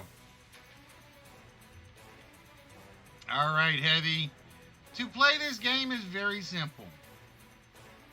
You are just going to have to come up with the price of a 2020 Kia Soul LX. Now, here's the good news. You are either going to walk away with whammies, or you are going to walk away with... Yep, I got to go get it.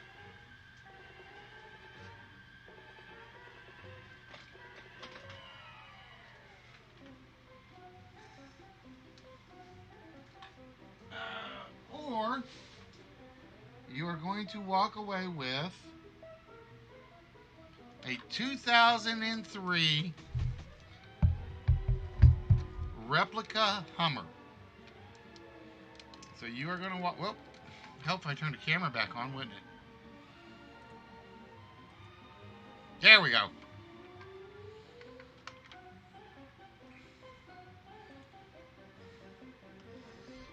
So you are going to walk away with either whammies or a 2003 replica Hummer. All right.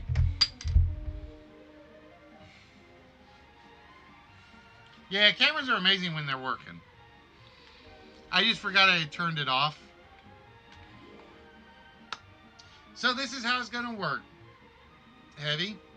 We're going to show you the middle price of the Kia Soul, which is a 4. Now, one number on that board covers the W. One number on that board covers the N. All you have to do, Heavy, is give me the 2 numbers that fill that before you fill the 4 numbers that fill the whammy column. Okay? That's all you have to do. It's that simple. So, Heavy, which of those combinations of numbers is either the first 2 numbers in the Kia Soul or the last 2 numbers in the Kia Soul?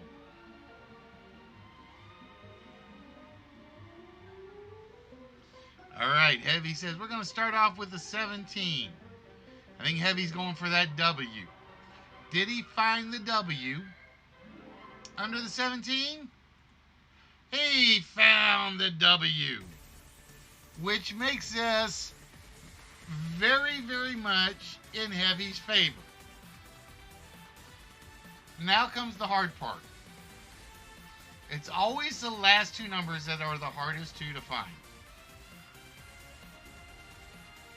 So, Heavy, the price of the Kia Soul is $17,400 and what?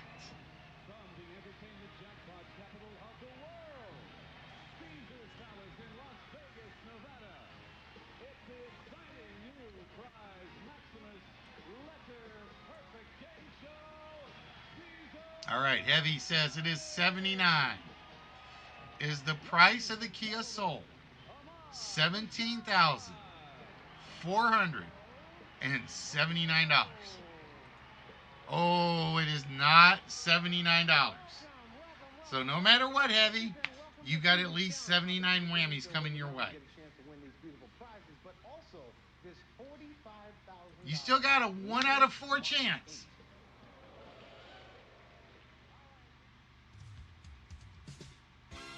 Well, officially you got a 1 out of 7 chance. 2 of those numbers are the last 2 digits in the Kia Soul. Is it 36? We pull it out. We reveal 36. Ladies and gentlemen, Heavy D has just won the 2003 Hummer replica die-cast car. So congratulations, Heavy. This is now yours. Ta-da! It looks pretty damn amazing, too. At least I think it does. So very nicely done, Heavy.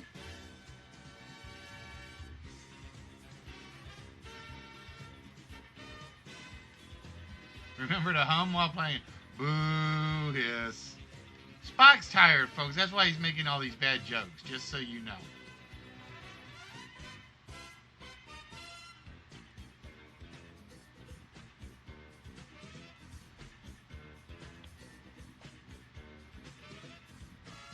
Alright, so give me 1 minute, because I'm trying to make sure I do this so everything comes up like it's supposed to. So I am looking for 3 participants, ladies and gentlemen.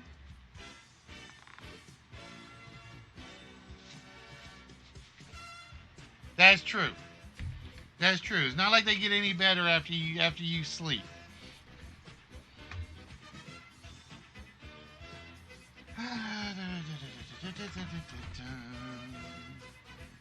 I gotta find my pen.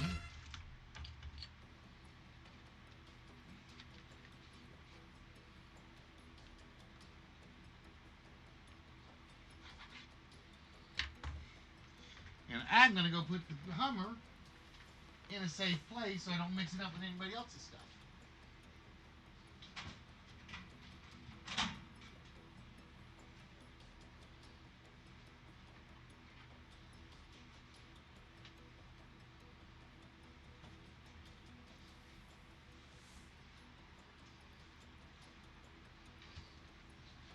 Ah. All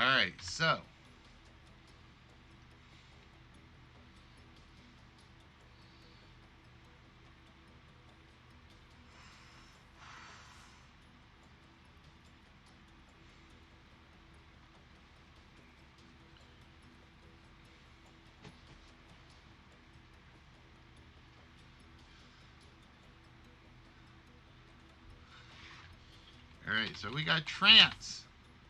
Who else do we have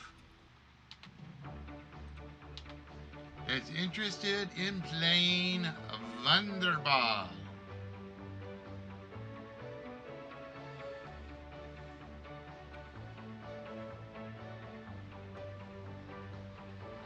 This is one I'm going to clean up a little bit.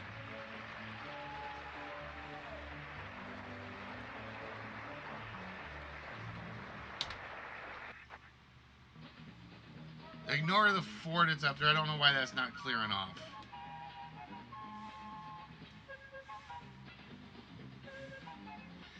Well, it's only because we haven't played Wonderball in a very long time.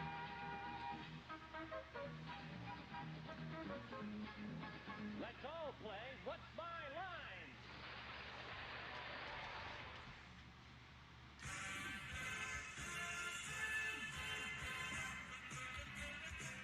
Line? So our goal is to play Wonderball. So far, Trance is the only person I have that's in. If I don't get 2 more, then Wonderball will be out the window and Trance will play a 1-player game.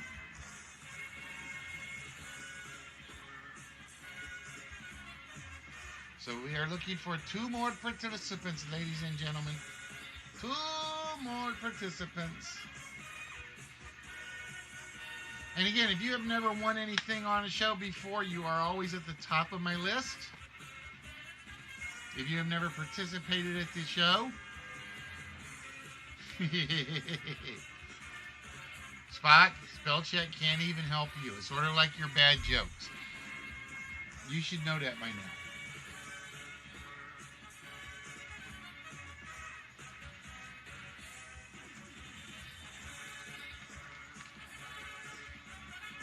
You know the funny thing, Trance, is I got your letter like right here. Just because... There's my bad, folks. I got your letter like right here. Because I was starting to box your stuff up. And I was like, no, I'm going to hold off for like just a little bit longer. Sorry about that, Trance. I didn't mean to show that off. That's right, folks. You get a signed letter from yours truly, Listy Wits.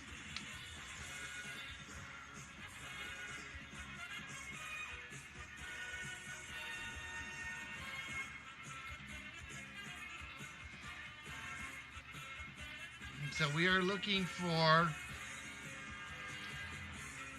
2 more interested participants. Pardon me. And if I can't get 2, then I will basically give, because Trance volunteered.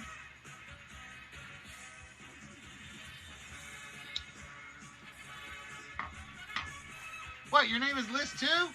Damn, who would have known?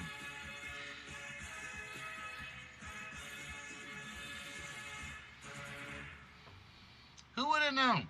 Probably means like we're related. We just don't know it. Or we were switched at birth. Or we were twins. We were like separated twins. And then his mother named him Listy. And my mother named me Listy. Wow. What are the odds? Yeah, but that would mean that would mean that Fallen's also your baby bro too. I don't know. That's a scary family. You, me, and Fallen as brothers. That'd be a scary family.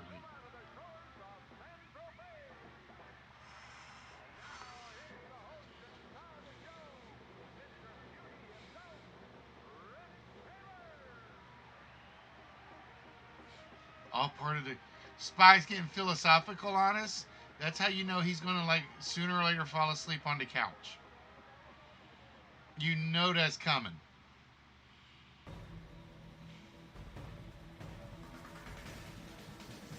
I gotta figure out why that 4 is still there.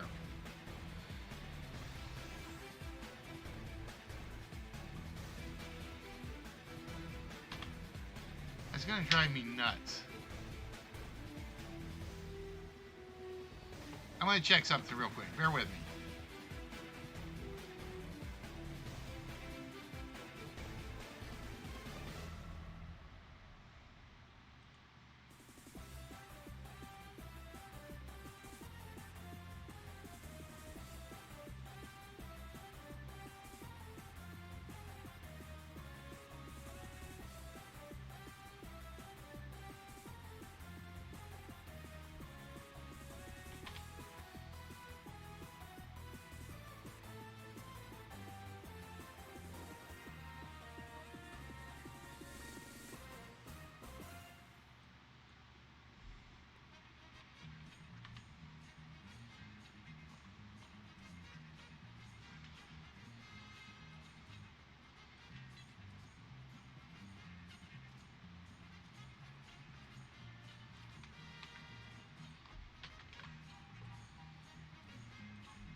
There we go.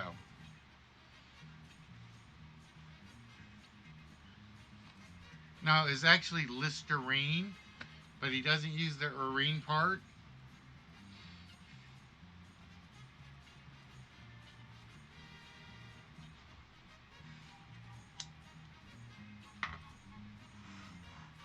All right, I'm looking for 2 more interested participants. 2 more interested participants.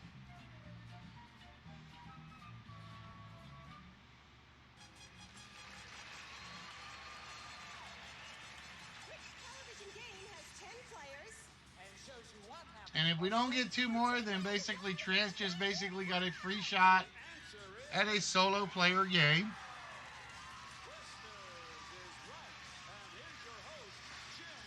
Because I like giving out stuff. I'm like the Santa Claus of the internet world. That's how I look at it. I am the Santa Claus of the internet.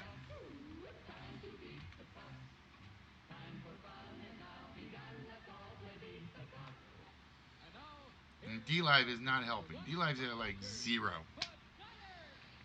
Damn you, D-Live.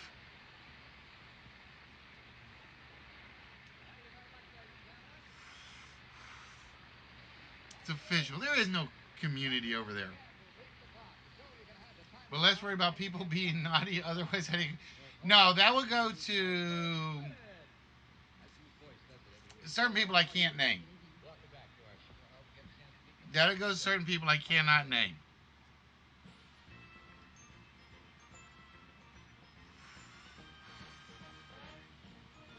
All right, so we are looking for 2 more interested participants. I don't know. He is probably doing his community center thing. He is probably doing his community center thing. Like I said, the worst thing is, I'm going to change something, so bear with. I hate changing this, but I don't really have a choice.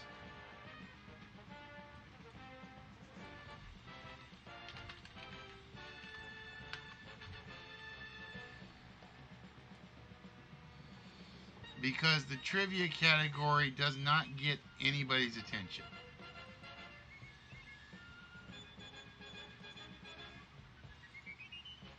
As bad as that sounds, it doesn't.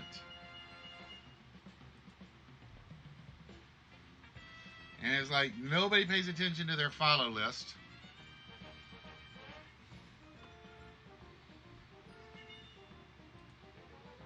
That's what the follow list is for, folks. I wish you'd let me like do two categories.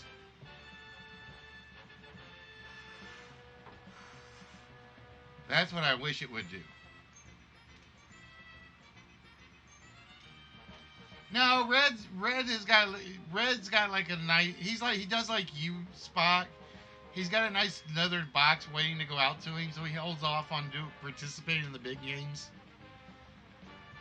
Like you could start over because your package got sent to you, but you're like, which I appreciate. I mean, I really do. It gives more people a chance to participate.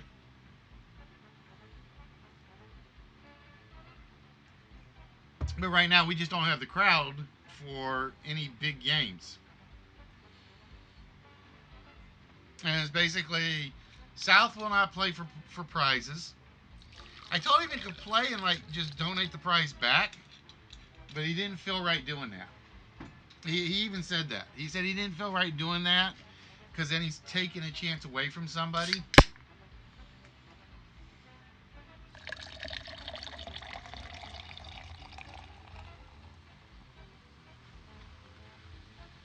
Which I respect. I really do. We may disagree when he like argues with some of my answers. But I respect that fact from him because he's like, he doesn't want any prizes. So he doesn't take anything. Oh yeah, probably. I already know that. I just have to wing it and pray and hope for a while. Um,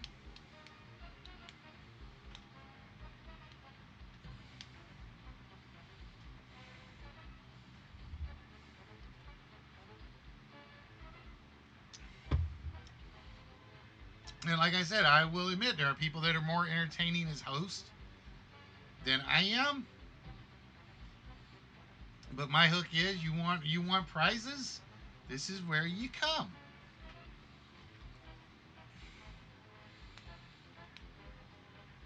And then you don't have to pay anything but your VAT tax. And like I said, I'm still dreading sending George and Aaron those other two packages. I am dreading that because I can almost see the same thing coming. They'll get the note and they'll get the note to pay the VAT tax and they're like, I don't want that. Which doesn't make any sense though. Like I said, because I've shipped to Scotland before. Because I've shipped to Purple Army before. And I don't remember Purple having to pay a VAT tax. But I don't remember what I shipped Purple before, which is the other problem. I ship so much stuff out, it kind of all blurs together after a while.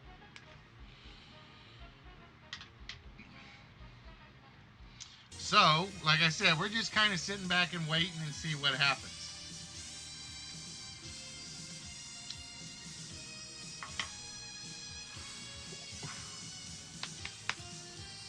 See, and the funny thing is, Allie would want me, if Allie was here, to be like, play Pointless.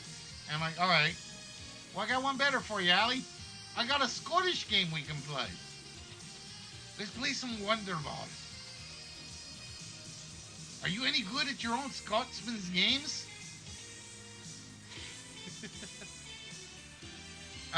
Yes, Purple actually won a chess set. Is actually waiting to go out. No, he got the star. What did Purple get? Did he get the chess set? No, Purple actually has one of the Star Wars plays.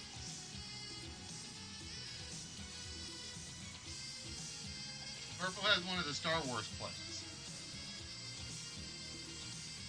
Ha! Although that'd be cool. I will admit that would be cool, Spock. I could be the only streamer to have somebody watching from the Antarctic. Let's see somebody else make that claim.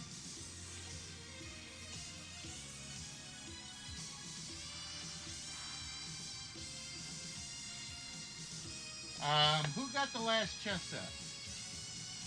The last chess set got boxed up. Tuned Off, I think, got the last one.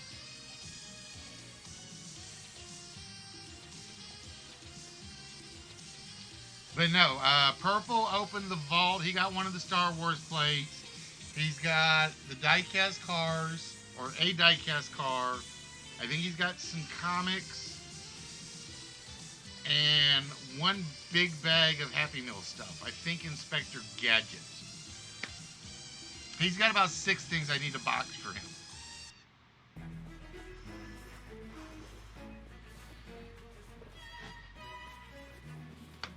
So again, ladies and gentlemen, we are looking for 2 more interested participants. Just 2. 2. Come on. What if I get down on my hands and knees and beg? No, I won't even go that far. I refuse to beg for viewers. I refuse it to beg for viewers. All right, Trans, it looks like you may be able to get your shot with a 1-player game.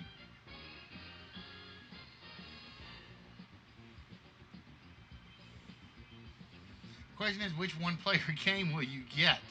Will it be a short game or will it be a long game?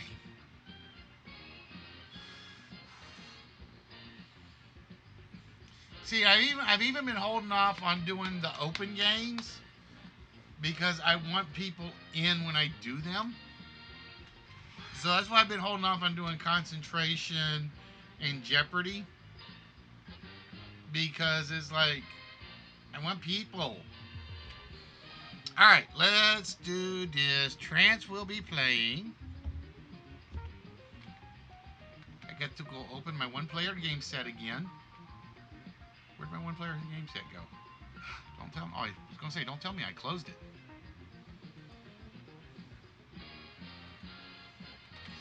All right, poor Wonder Ball has to get put away. Damn it, that sucks. And I need to save that because I did change the code.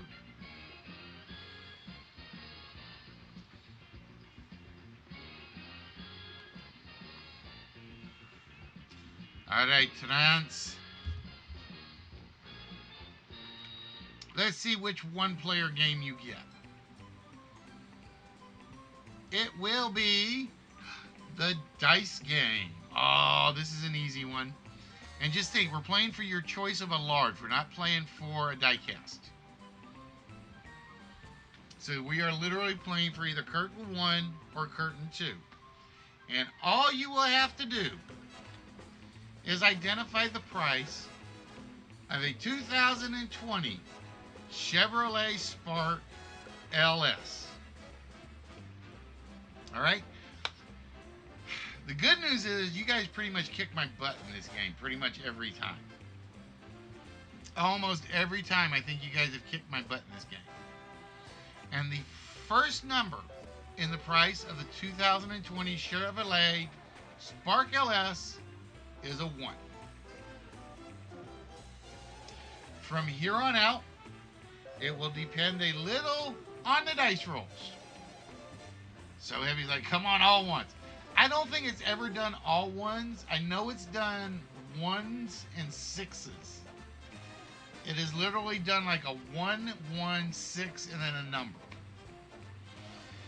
All right. Now, every number in the price of this car, the value ranges from 1 to 6. There are no 7s, 8s, 9s, or 0s. There are none of those in here. What we are going to do is we are going to roll 4 dice. The first dice we roll will represent the first number or the second number. The next dice will represent the third number, the fourth number, and the last number. All right. If the die roll matches, you cannot lose. Or you cannot lose on that number.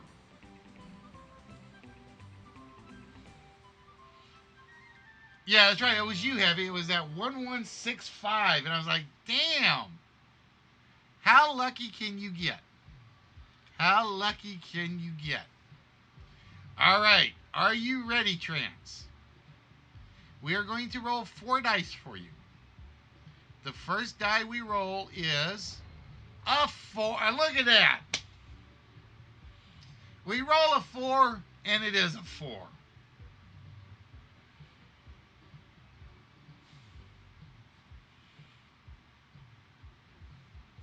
This is one of those few games where it's like, you may not have to guess anything. The second number, or the next number, is a 1. I think we know which way he's going to go on the 1. The third number that we roll is another.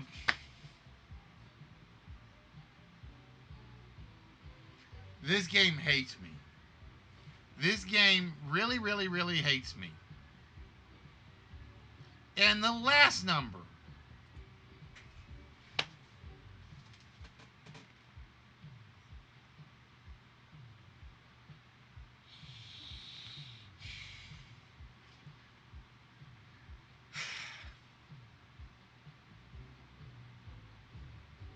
This game despises me.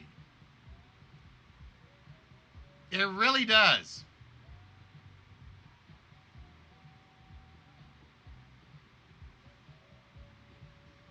This is not even a game tonight. All right, Trents.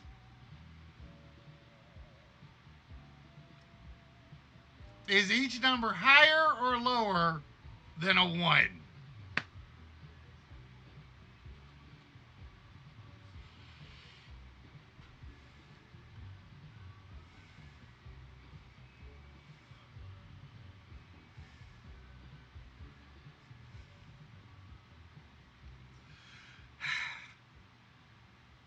Higher.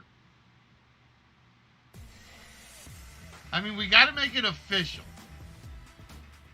Where's my greed music when I need it? Like, put some dramatic emphasis on this disaster. It's like not even 1, 2.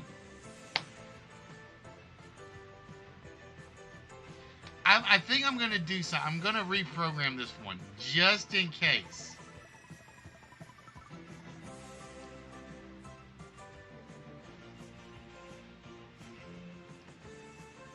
I may have to reprogram this one just a little bit. Would you like the next number to be higher or lower than a 1?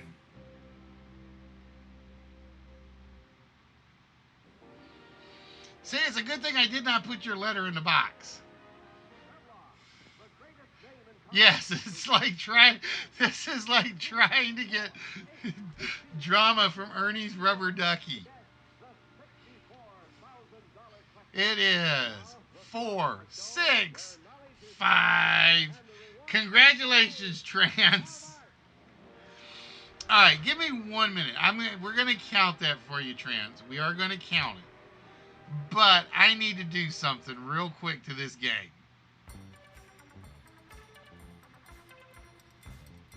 Let's see. This was slide.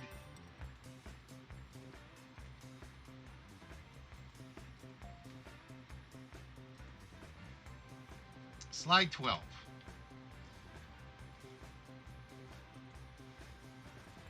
Give me 1 minute.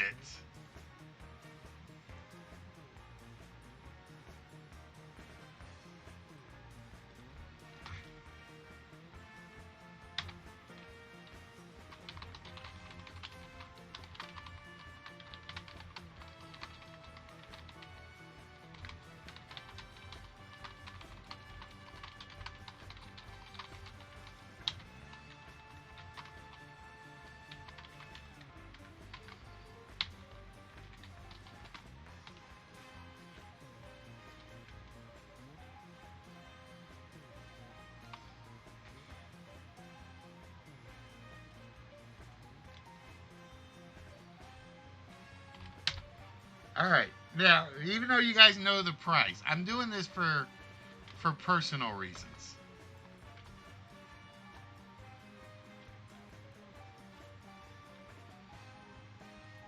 I want to see if that changes my results any. 5, 4, 4, 3. Okay, that's 4, 5, 3, 4.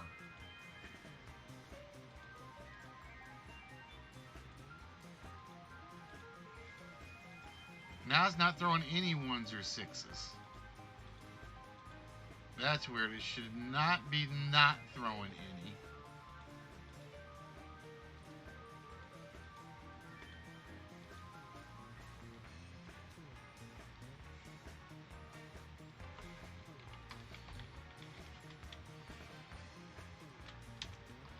Now the funny thing is, just depending on the car, you may be in better shape not throwing the ones and the sixes. There's a 6. Alright, that's a little better. I cannot believe that. Alright, Trans. Fair is fair.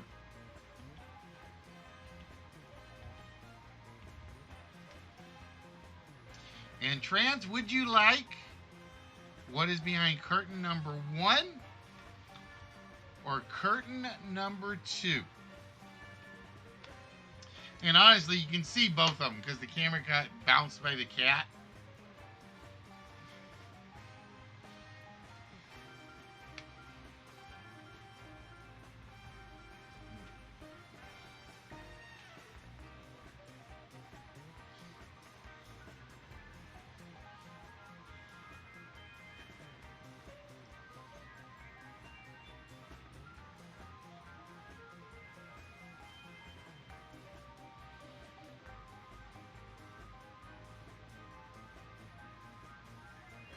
All right, curtain number 2 it is.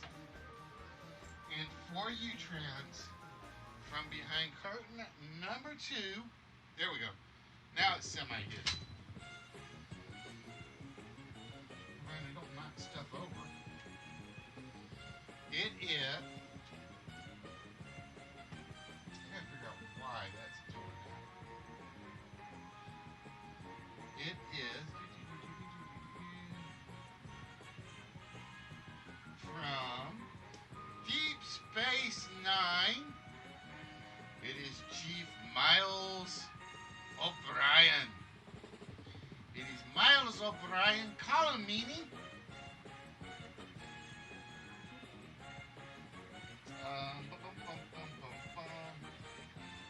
And I think, I can't remember what he comes with on this. He comes with a phaser, a cello, and a carrying case with an action base. He's one of the, he is, in my opinion, one of the underappreciated Star Trek characters. He will never be anybody's favorite character, but at least he's a good character. So now, Trans, I officially have to elevate you from these teeny tiny, whoop, let me get back over on the other screen.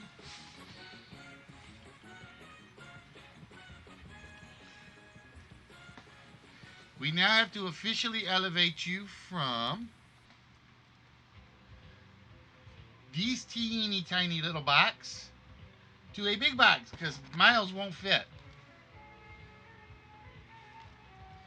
Miles won't fit in the little box. Where's my other? I had another box over here somewhere just in case.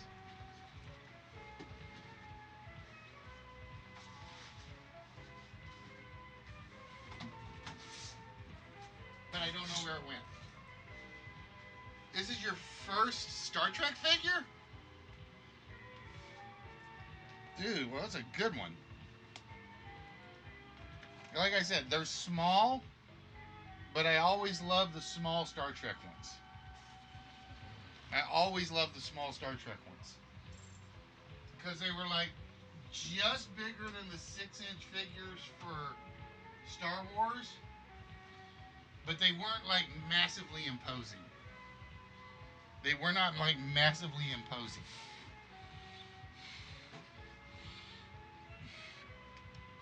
All right, guys. What do we do now? A Star Trek Virgin? Heaven help you. What do you guys think? Think we do another list? I was hoping to get more people in to do a bigger game. I was hoping to get more people in to do a bigger, or you guys could watch me finish fixing high rollers. Because I really do need to finish fixing that one.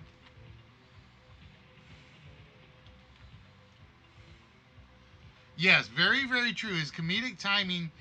If you want to see O'Brien in his, if you want to see Colin Meaney in his greatness with his comedic timing, it's there's a movie where he plays a detective,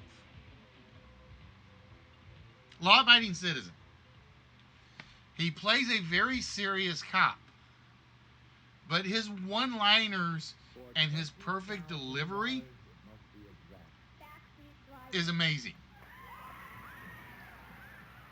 He is like the unappreciated guy that does the comebacks. He can give you a great one-liner. No, he got the role because he was very stoic. It was, you could not break him on camera.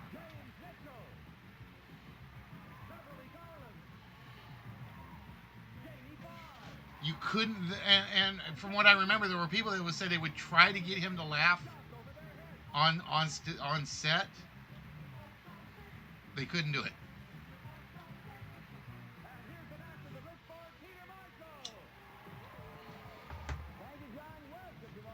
But yeah, if you are a Jamie Foxx fan or a Gerard Butler fan, and you watch Law Abiding Citizen,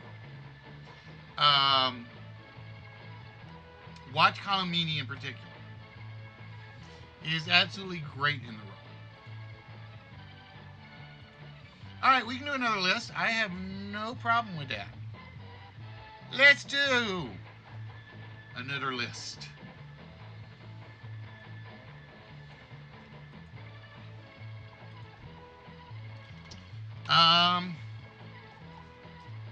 I'm trying to think.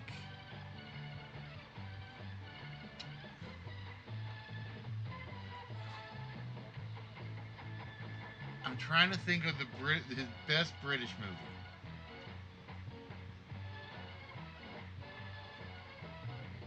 He wasn't in Snatch, I know that. But he always plays the straight man.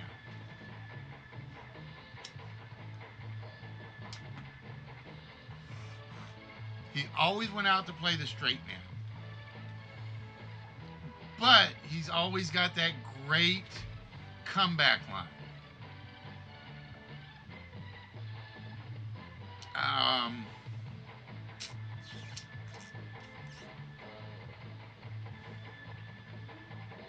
I'm trying to think of one now.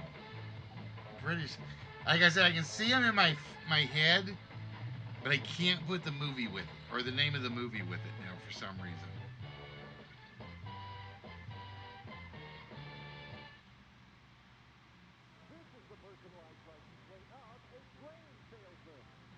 It'll come to me at some point. It really will. All right, ladies and gentlemen, at the request of Trance, we are going to do another list tonight. Why not, right? And I'm going to close this one out.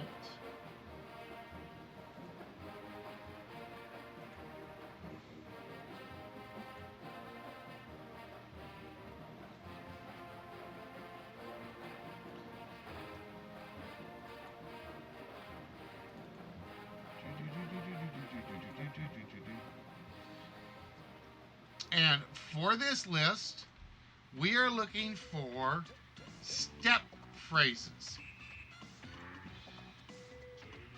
These are words and phrases that contain the word step. S-T-E-P.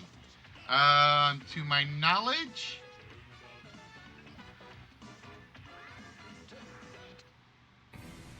another word is a father of a girl who gets knocked up by an older neighbor. I think I've seen that one. See, I always preferred him when he was playing a cop role or the badass bad guy role. Or the Star Trek engineer. Let me double check. I'm making sure there are no plurals in here. Alright, there are no plurals in this list. I just had to check to be sure because I try to separate them or identify when there could be. So for this list tonight, ladies and gentlemen, we are looking for step phrases. I kind of like these. These are not going to be easy, but I don't think they're going to be ridiculously hard. Unless you guys just forget them. Which is possible. So with that, ladies and gentlemen, the list starts now.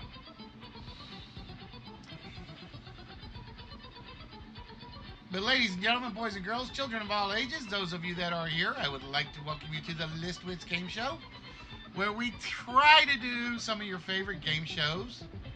Nope, no step brother. No step ladder. No step mother.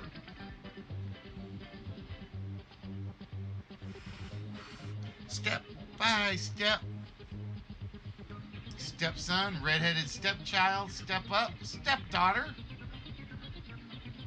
All good, but not what we're looking for.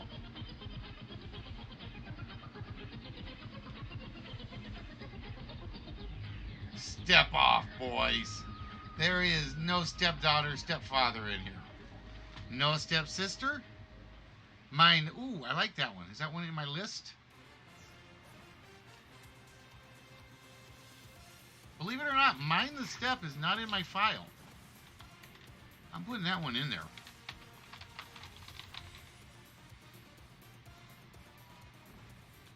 Every Step of the Way is on our list, or at least a variation of it on that one spot.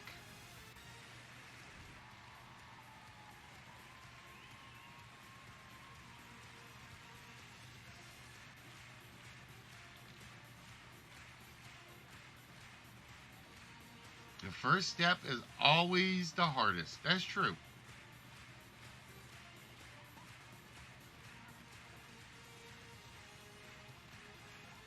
I gotta rearrange some stuff. Hold on. Because I'm trying to see my file and the chat all at the same time.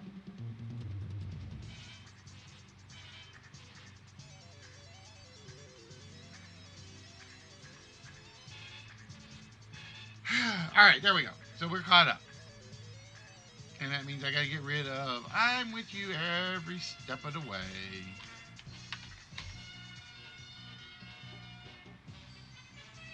Volunteers! Step forward! Too bad we couldn't get any volunteers for the game tonight.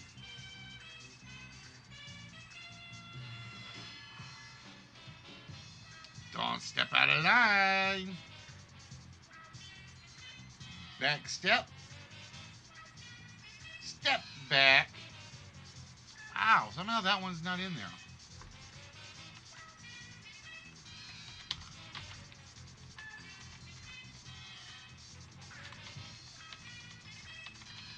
And I cannot type right now.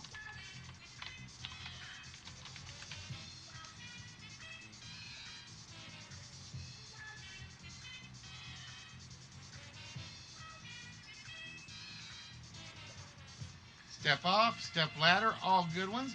But ladies and gentlemen, like I said, for those of you that are here, we'd like to welcome you to the List Wits Game Show, where each and every night we do at least one list. We try to do a big game.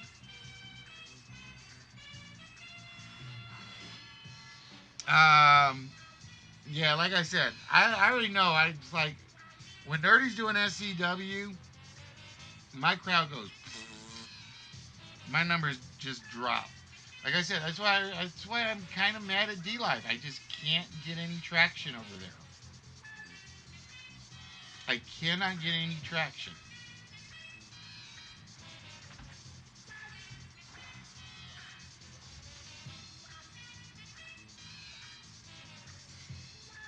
Climb the steps of Mount Salaya?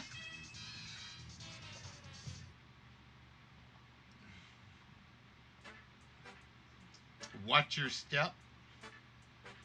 Watch your step. You might overstep yourself and step on some toes.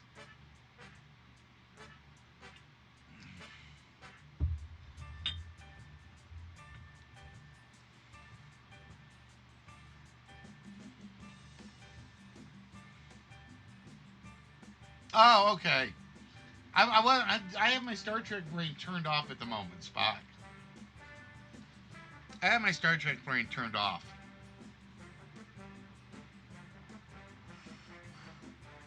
Stepping out on someone.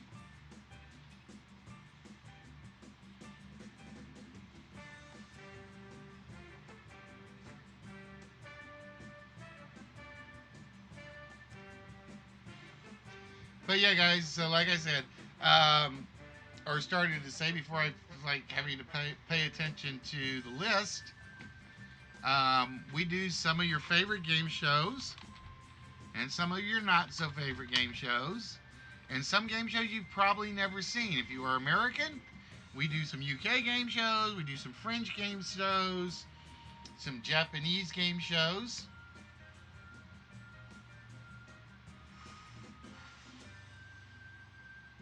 Um, we have a Chilean one that's still in the works.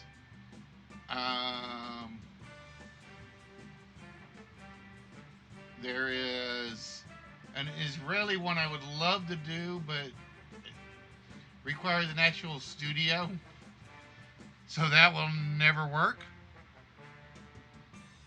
Mm. I know what I was going to tell you guys. I haven't done Only Connect in a while, just because those clues are so hard to put together. So one of the things I'm considering doing is rather than running the What's My Line to start the show, I'm considering putting up walls.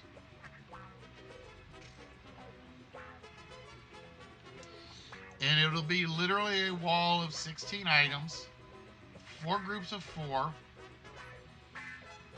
So I'm basically breaking apart the Only Connect game. I will keep the wall in the Only Connect game, but we got to have 6 people to play that. So that one almost never gets played. So I really thought about it Friday. And I'm thinking the wall is a very good one for before the show starts. I am giving that one. What number was that? That was number 4 for Trance.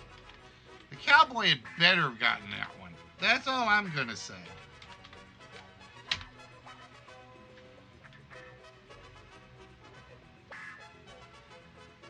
Of course, it's a Texas two-step, Spock.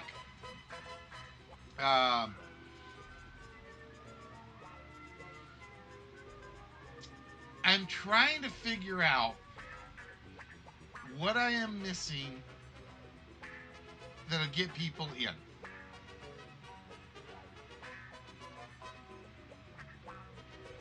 I'm like, all right, I could lose the text at the top and expand the board screen a little. Maybe to make that more eye appealing. But I like where everything else is sitting on the screen. It's not too noisy. There are many commercials that say it's a two-step process. Well, like I said, two-step process or Texas two-step. I'd taken either one.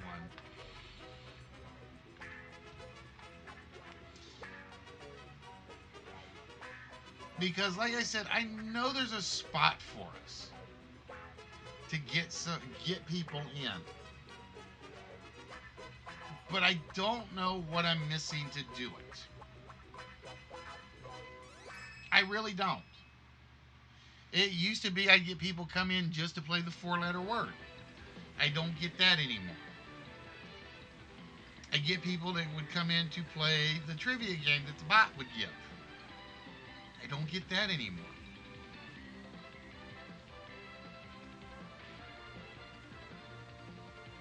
So I am at a loss right now to figure out what I'm missing. Like I said, I don't think the board's too noisy. Or I should say the screen is too noisy.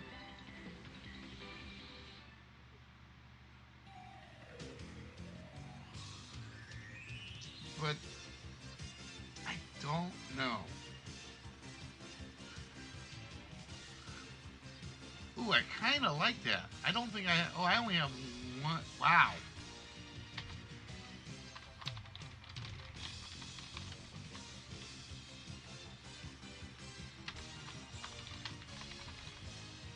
Alright, I gotta get rid of two-step because we got that one.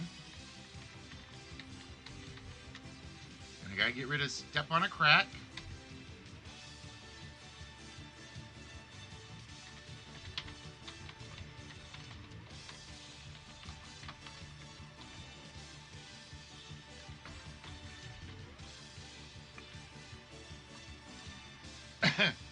Retrace the step path. It'll take you back.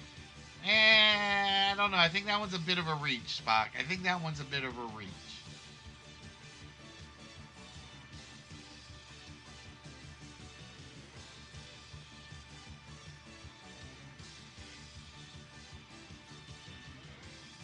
It's the latest dance step. Officially, the phrase is it's the latest dance steps. I do know that it's the latest dance moves.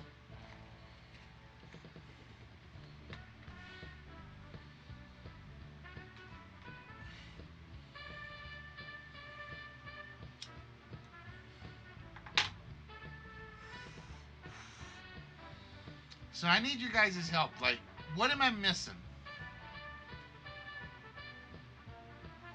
And there's a reason I ask is because there's a big date coming up. And I've only got about a month to prepare for it.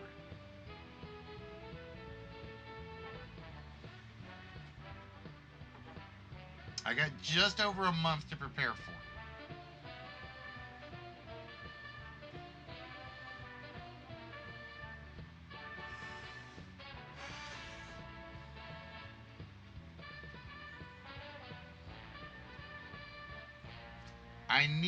I need a hook, and I don't have any more hooks to work with that I know of.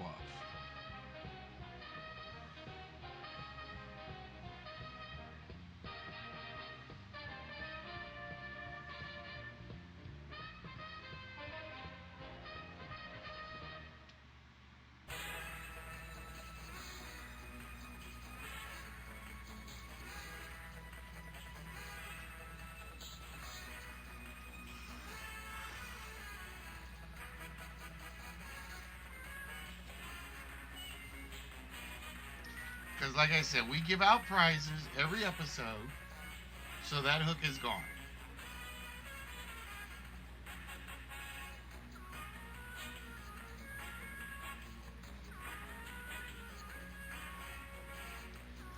The costume thing, while it's cool, I only have so many of those that I can still fit into.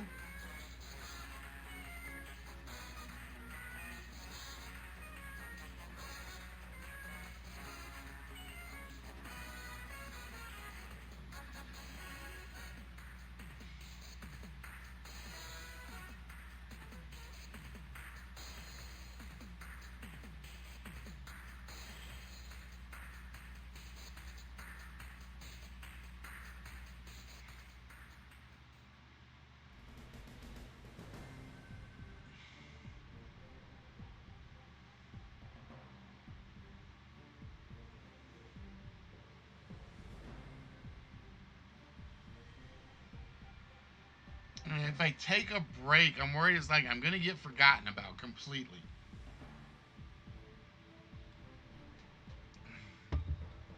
But I like I said, I got a month and 2 weeks.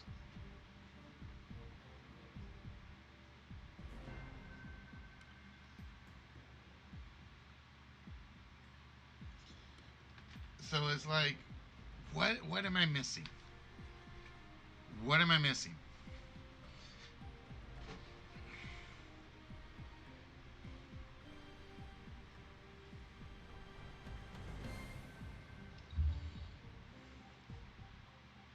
Two step forward, I'm gonna give you that one spot, even though I had it the other way around. I had one step forward, 2 steps back.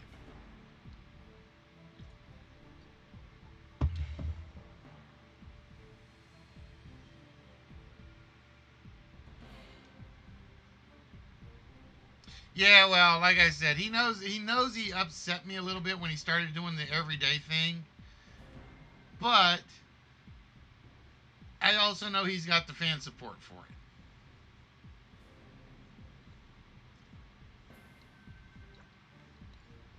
Like I said, when he started, because originally, like I said, when we had set it up, it was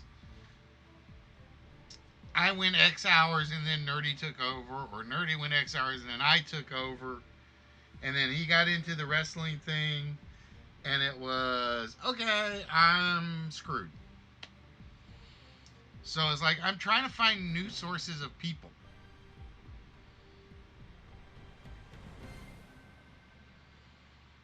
And the network thing doesn't work because everybody that does something I enjoy doesn't seem to enjoy what I do.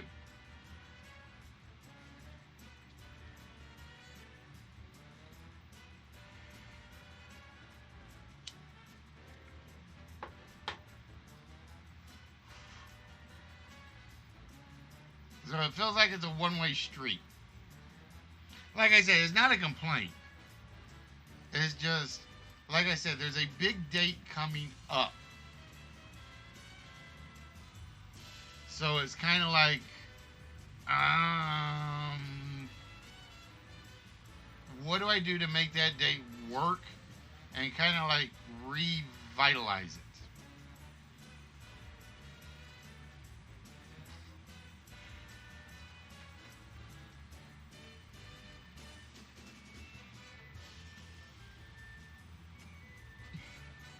Hey, Mark, how you doing? Sorry, I didn't say anything. I was in the middle of um, one of those self-thought moments.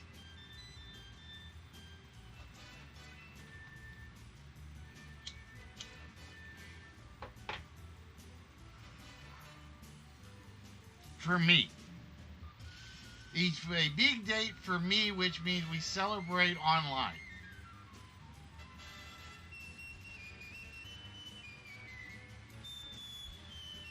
Don't step in front of a truck.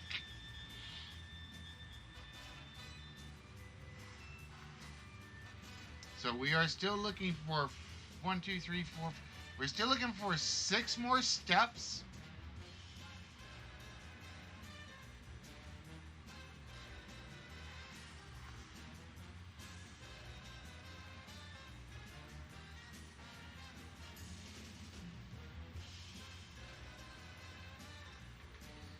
But yeah, like I said, because even if I shuffle the shows a bit, with not the days, but the shows, I gave serious thought, for instance, to doing the big show before I did the list, because usually the time when I start the list is when we get the most people. But if I did a closed one,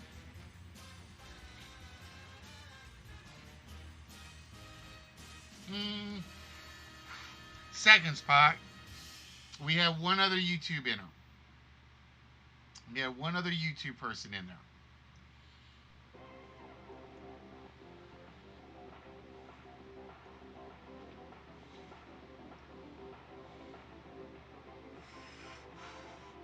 Spock, scrape off your shoes.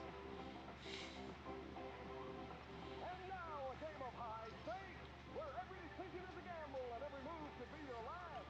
Great minds think alike. Or you guys just think about dog poop a lot. And here's the man with all the action, Wayne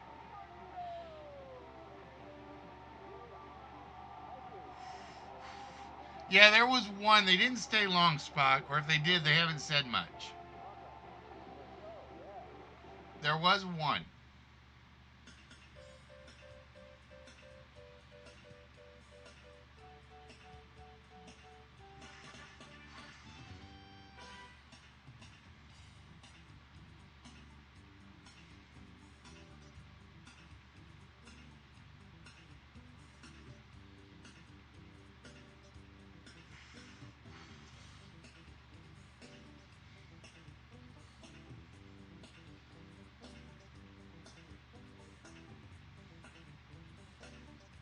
And like I said, I know I've got like one viewer that watches on YouTube or watches the repeats because they will comment on every video. And for that, I am greatly appreciative. But it makes the live show still hard to do. It definitely makes the live show hard to do.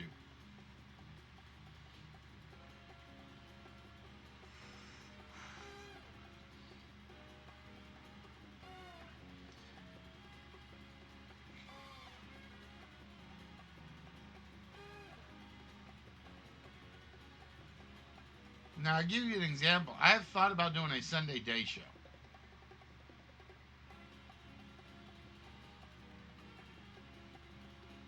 I have thought about it, but it's one of those where I don't know if that's going to make enough of a difference for the evening shows.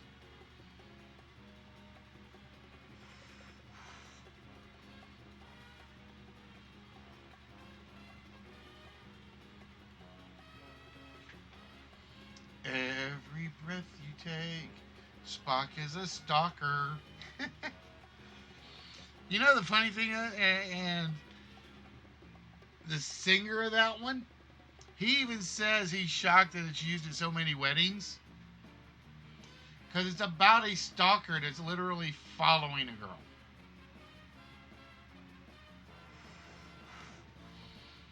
It's sort of like how all the patriotic get-togethers use Born in the USA. Go back and listen to the lyrics of Born in the USA. That is not a patriotic song. Sting, thank you, Heavy. I couldn't think of Sting's name for some reason. I just like the singer. I know the singer's name, it's just not coming to me.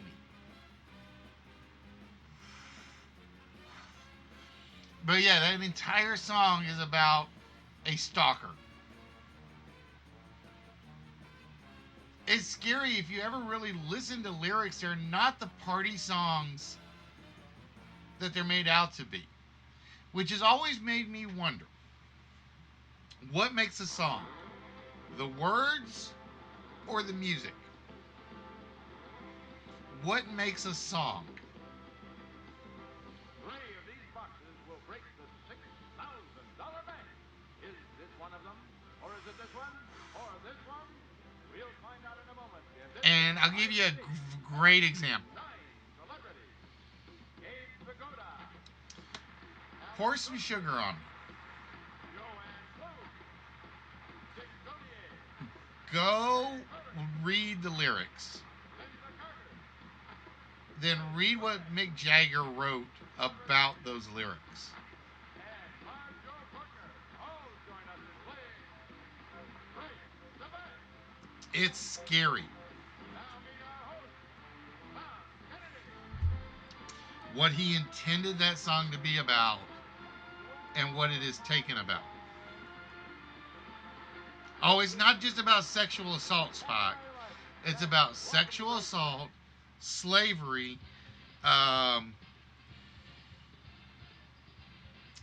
one person thinking they're above another. And Mick Jagger was stunned that the song was accepted as it was. I mean, he's not complaining about the royalties and stuff. But yeah, it's amazing how many songs, if you listen to, are not what you think they're about. The, and there's a ton of them that are like that. Like if you the and I'm a country fan, so I stick to country songs. But if you ever listen to the night the lights went out in Georgia by Reba McEntire, it is a gruesome song. It comes up. Oh, it comes up. Whichever one was the Dream Child. 4, I think, was the Dream Child. You'd have to ask Freddie for sure, though. But that song is brutal in terms of the lyrics. But it is so singable.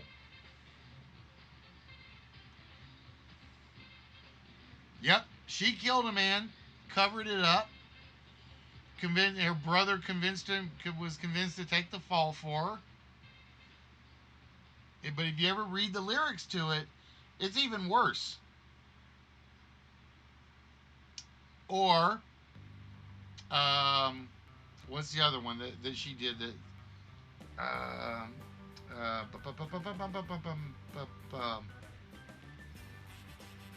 Not it's not Mandy.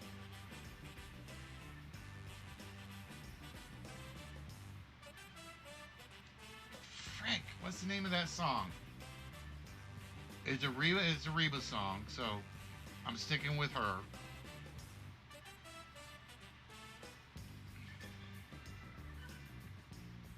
Somebody help me out. Is it Mandy or Sandy? Fancy. Thank you, Heavy. The girl gets sold into prostitution. And it's an upbeat tempo, so everybody loves the song. And it's like, holy crap. Pardon my French. But that was one of the first songs I'd ever really listened to the lyrics to. And I'm like, Mom just sold her daughter.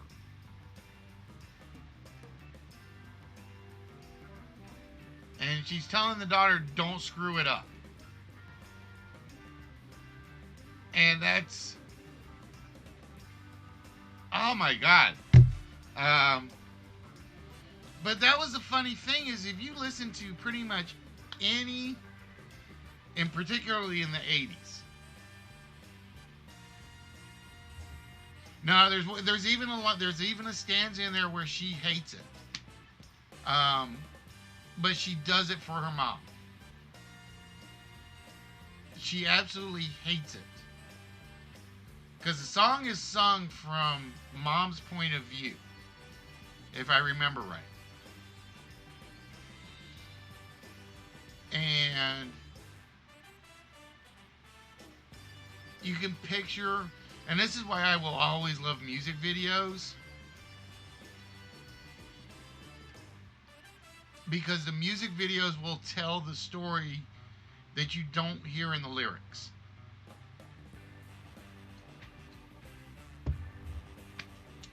Because the other one that comes to mind is Raspberry Beret. And this is one I don't know if it's true or not. So if you guys know, let me know. Well, it's because it's all she knows, Heavy.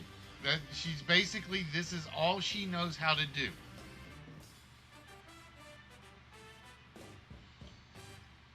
Now again, so I'm going to use Raspberry Beret. And if I'm wrong, you guys can let me know. But Raspberry Beret is about drugs. But it's sung in an upbeat manner that you don't care that it's about drugs.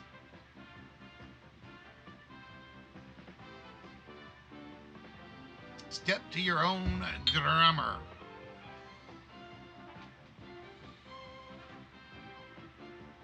But yeah, it's funny because, like I said, I had found a website one day, and it's like 10 songs that don't mean what you think it means.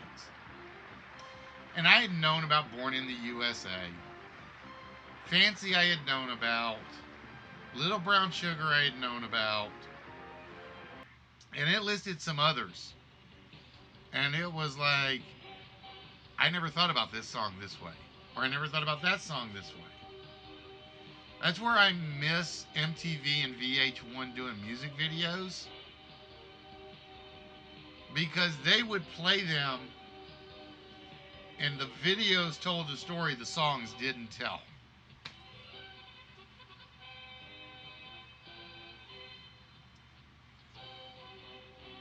And yeah, they sound good. They're great party songs.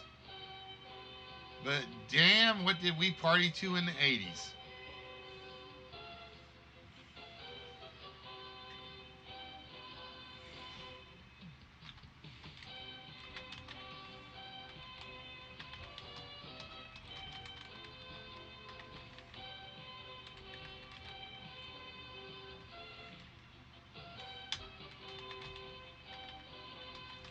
And then we get a question for Prostitute Root.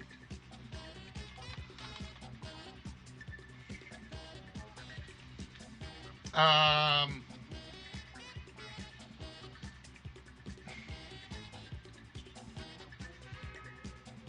yeah, but Garth didn't have the only song that, in my opinion, Garth ever really hid in his songs was the dance. Thunder Rolls was obvious. Whereas the dance is one of those, is actually the opposite. It's literally a great positive message about Martin Luther King. But when you hear the song, it's about the dating thing. I guess is the best way to put it. Because that was one of my, the dance is one of my all-time favorites.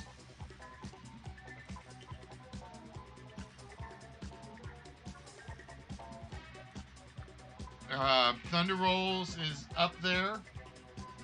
Baton Rouge is up there.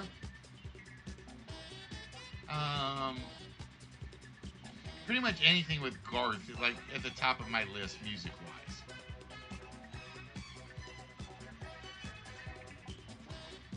Now I'll give you another one that's a really good one, and one of these days it'll actually come up on the list, is We Didn't Start the Fire.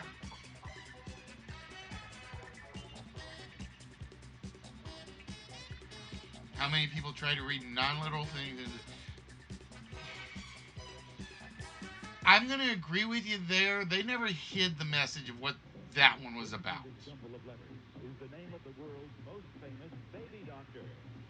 But then you go back and you look at Highway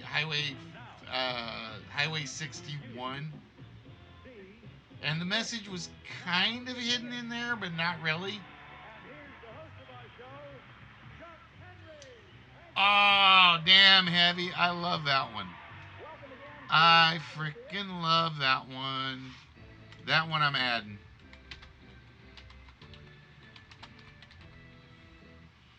That one is definitely going into the step list.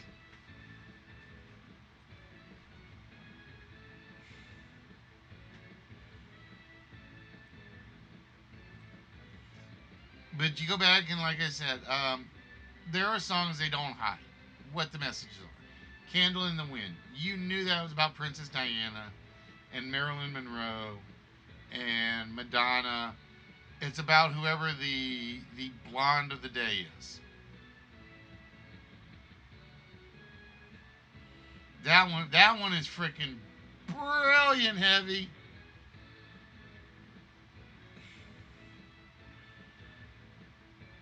Um,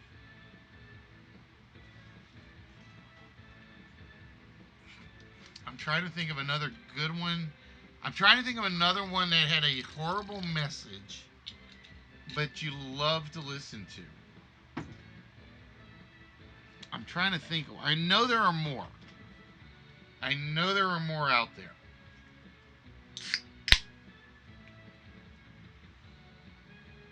Um, I mean, officially we could put Purple Haze in there, but everybody pretty much knows what that one's about. Nope, no plurals. Spanish Steps was in consideration for this list, but it was a plural. Um, Step Aerobics, Redheaded Stepchild. Hey, Vape, how you doing? Um, we were just talking about songs that don't mean what you think they mean. Basically, songs you love to dance to, but if you ever went back and listened to the lyrics, you're like, what am I dancing to?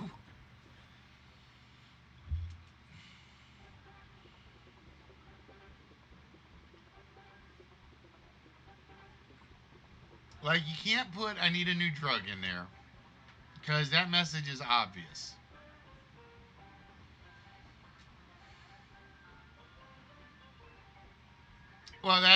Well, yeah, Who Let the Dogs Out? But I think people came around to realizing what that meant. I think people came to it was basically once somebody figured out it was like this singer calling all these girls ugly. That song kind of like bottomed out.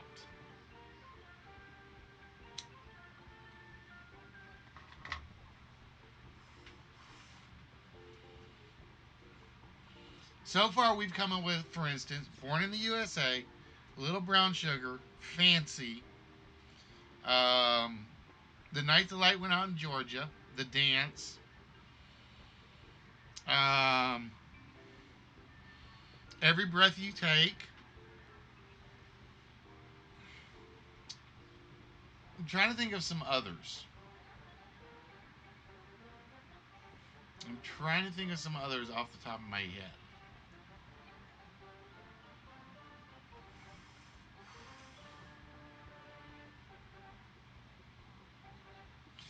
Yeah, no, see, I will disagree with you, Spock, there. That song is what it says it is. That song is basically the little boy trying to get the dad's attention the whole time. And then by the time it's almost too late, the dad kind of realizes what he did. But he does realize it.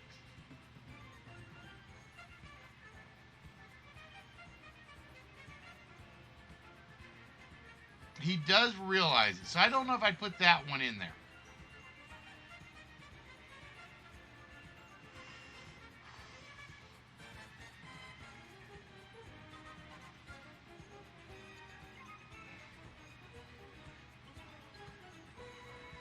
Because when you get to the third verse and he tries to talk to his son,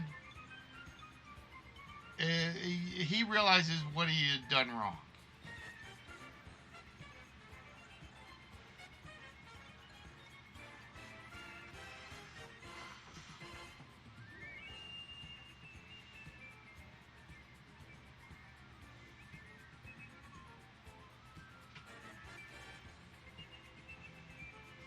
So we are still looking for 4, 5. We're still looking for 6.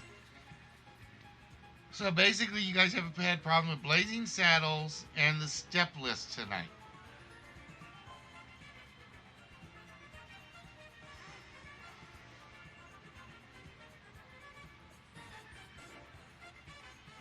Um,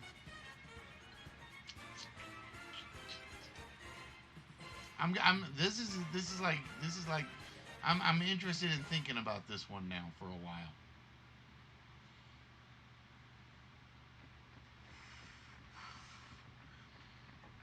Nope, step stool and not there.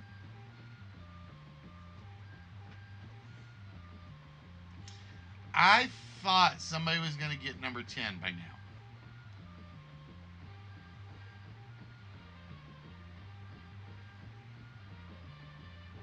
Number 2, I like that one. Step up to the mic. Although I've got a lot of step up to phrases in here.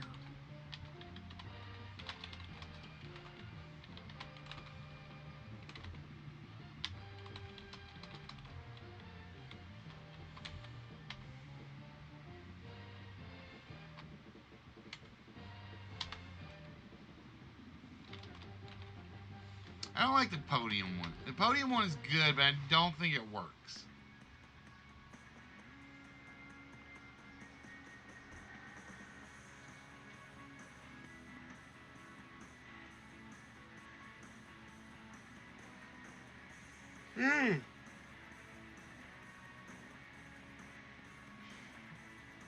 So what other songs do we think of that have hidden messages? Step off the pedestal. Step off the pedestal or I'm kicking it out from under you, Spock.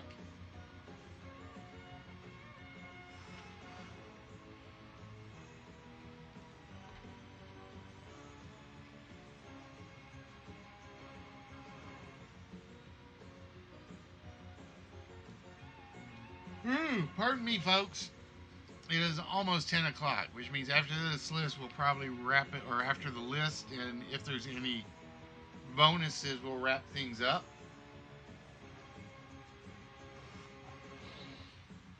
But so far tonight, we have given away Miles O'Brien,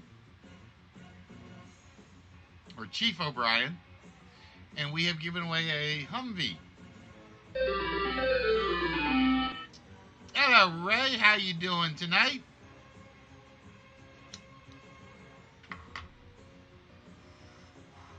Actually, I will take that back. Don't say a word or something else.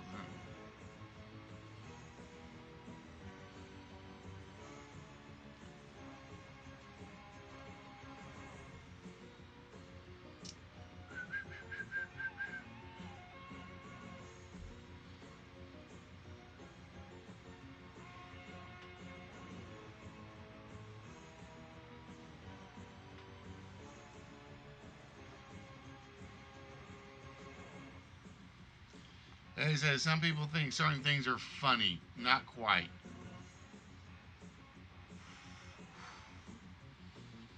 I won't ban people because of their names, but dude, you're close.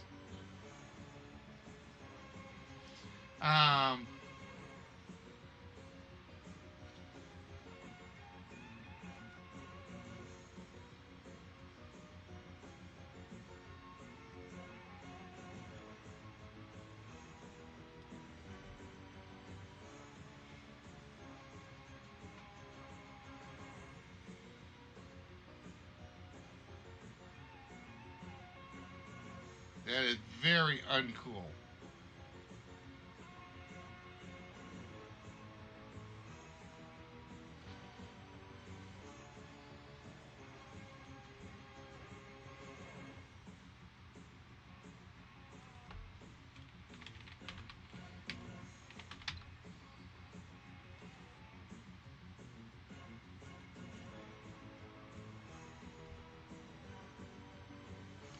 Bear with me, guys. There are certain things that, no.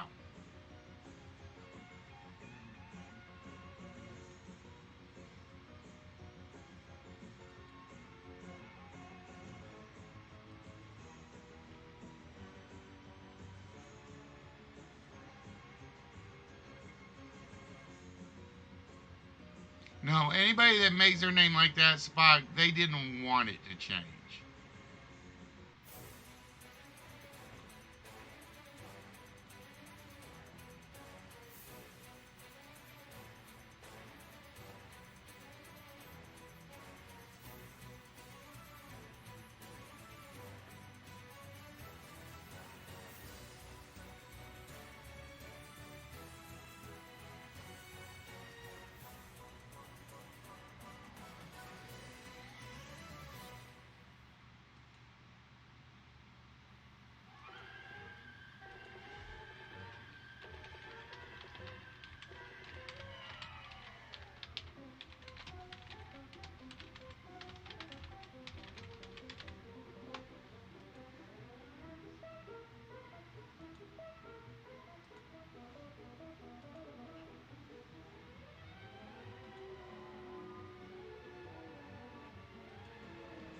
No, anybody that makes their name like that, Spock.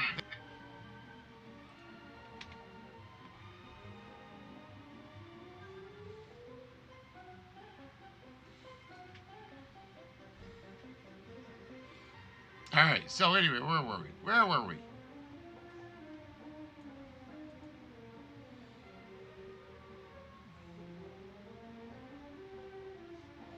The funny thing is, Restream bot caught it faster than I could. All right, ladies and gentlemen, there's another rough list night. There's another rough list night.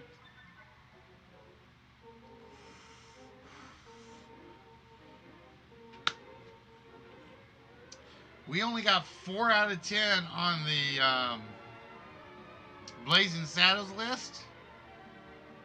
We got 4 out of 10 on the step list. Wow. The computer was harsh tonight. The computer, I'm going to admit it, the computer was harsh. It picked some hard ones. All right, so with that, we have to check and see if Spock, Trans, or Heavy gets a vault shot, a one-player game, or a small prize. We did give away 1 vault shot. That's because Miss Fallen's working late nights. Well, you get a chance after this, Spock, unless I know what you're going to do. You're going to go run over to Nerdy and stay up another 3 hours. I know you. I know you. See, he's not too tired to forget about the wheel spins.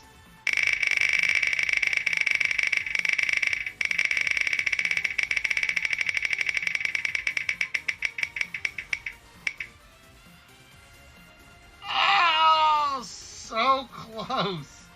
It is so close. It is. I'm going to say I got to be nice to Spock and give him another spin, because that was literally on the line. That was on the line. I could not give him the small prize or the prize because it was. That is a first. We have come close. We have come close. No, I mean on my screen, Spock, it was dead center. It was dead center. So with that, Spock, I'm gonna be generous, and I'm gonna give you a freebie on that.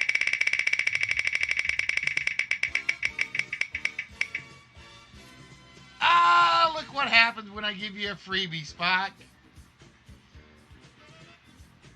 You get to take 1 number off the vault, Spock. All right, Spock, how you doing, TM? So, Spock, which row would you like me to remove 1 number from? The green row it is. And we lose the 0. All right, Spock. What 4-digit number would you like us to try for the vault? And while I'm doing that, I need to fix this. So bear with me.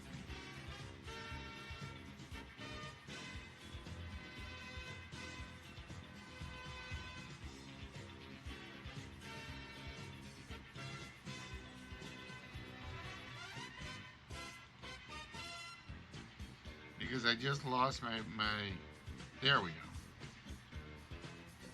All right, Spock says, let's go. 5, 1, 8, 4, 51, 84 is a officially locked in is 5184, our vault winning number. It is not 5184, but you never know, Spot. You might do it again. You might just do it again. And if you do, I think your 2 steps forward, 1 step back might be a good way to do it. Unfortunately for Spock, it was 1 step forward and 2 steps back. So we have Spock left, Trance left, and Heavy D left. Hello, Spongy. How you doing today? And let's go with Heavy. Step on a crack, break your mother's back. That would be a very mean way. And no prize for Heavy breaking his mom's back. All right, so we are down to Trance. We are down to Spock. But I remind you of Jack Black. The funny thing is, Spongy, is I have been told that occasionally, but I've been told I remind people of Jack Black for some reason. I don't know why. I don't see it. I've been told I sound like Tom Hanks. What was the other one? There was one other one somebody had said about looks and appearance, or looks and speech. It was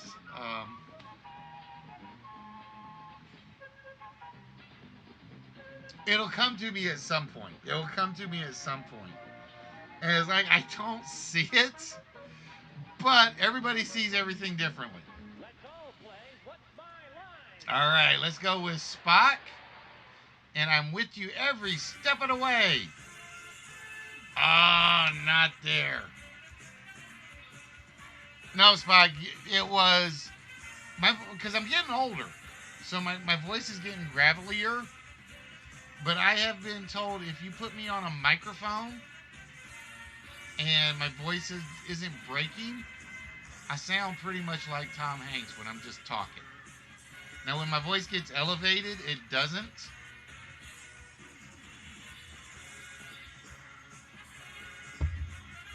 But yeah, like I said, it's kind of goofy like that. I want to say we were doing something on Nerdy Show, and I was doing the Skype chat. Oh, I remember what it was. I brought out Blind Eye Bart. I had brought out Blind Eye Bart, and I had slipped from the villainous Blind Eye Bart character to just talking like me. And somebody goes, "What's Tom Hanks doing on the show?" And I have no idea where they got it from, other than the accent. It's been rough today, Spongy. Tuesdays are almost always my roughest. And Trance, hoping for a little something with his little 2-step. Oh, not there, Trance. Hey, Spongy, I do the same thing when I can, man. I try to do the same thing when I can. But yeah, so far today we have given away. What have we given away? We have given away a Chief O'Brien figure. We have given away the 2003 Humvee model car. And unfortunately, we're not giving away anything else tonight. We're wrapping things up. The step list beat you guys pretty bad tonight. But do not forget, we will be back on Thursday. Brand new list, brand new games, hopefully brand new prizes going out. We're on a prize giving away cold streak. Tonight is kind of like tonight kind of broke it, broke the cold streak. So hopefully we're back on an upcline in terms of giving away stuff.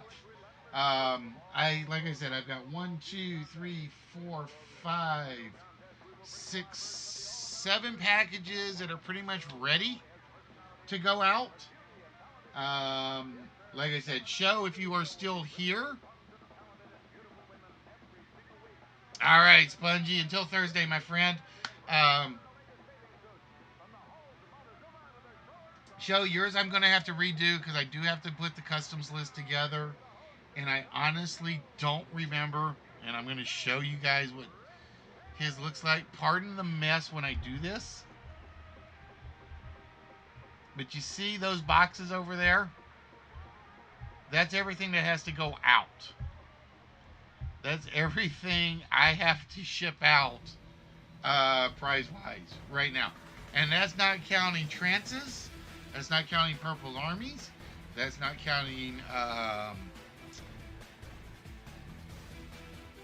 that's not counting red walruses. That's not counting alleys. Or your mom subscribes. Or... God, like I said, I'm making progress. It's just taking longer than I want. But yeah, that big box that was down in the bottom heavy, that shows.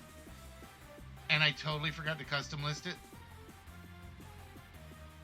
I totally forgot to custom list it. So now I got to take everything out of it. Because when you do a customs list, you have to list everything. I mean, you can like put like statues together, toys together, comics together. But there is so much stuff in that box. So much stuff in that box. That this will probably be the first time I've shipped to Canada where a show will have to pay a VAT tax. Although Red didn't have to for his. Red didn't have to for his, and I think Red's was more expensive. Because I think Red's box was about $200 worth of stuff. Shows might make that. And the reason I say that is because I know there are 2 statues in there that almost make $100. Because he's got the Captain America shield and the Black Widow statue. So yeah, like I said, heaven help my paycheck. All right, guys. So, ladies and gentlemen, with that, we are going to wrap things up tonight. It is 10 o'clock. I was going to stay online and I was going to like work on the High Rollers game with you guys, but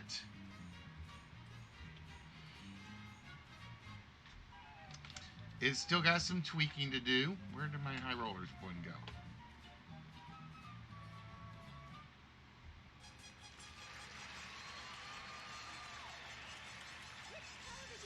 That's a good question. Where did my High Rollers one go to?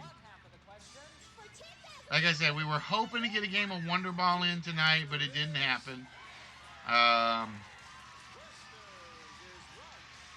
So I have to get some sleep, and then I'll try to work on the High Rollers stuff a little bit at the office tomorrow.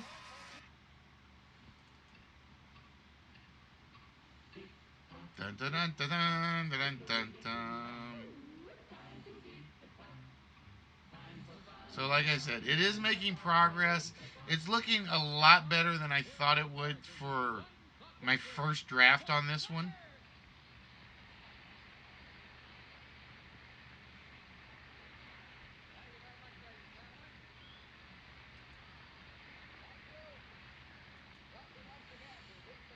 And this will be one of the few where if nobody wins prizes, it'll actually build up. It'll actually build up. So this may be one of those games that just carries over. This is one of those games that'll carry over, I think. Like I said, I got a good feeling about this one. But you guys know me and my feelings. They don't always work out. Sort of like the nights when I expect to get big crowds and they don't get big crowds, and the nights when I don't expect to get big crowds and we do get big crowds.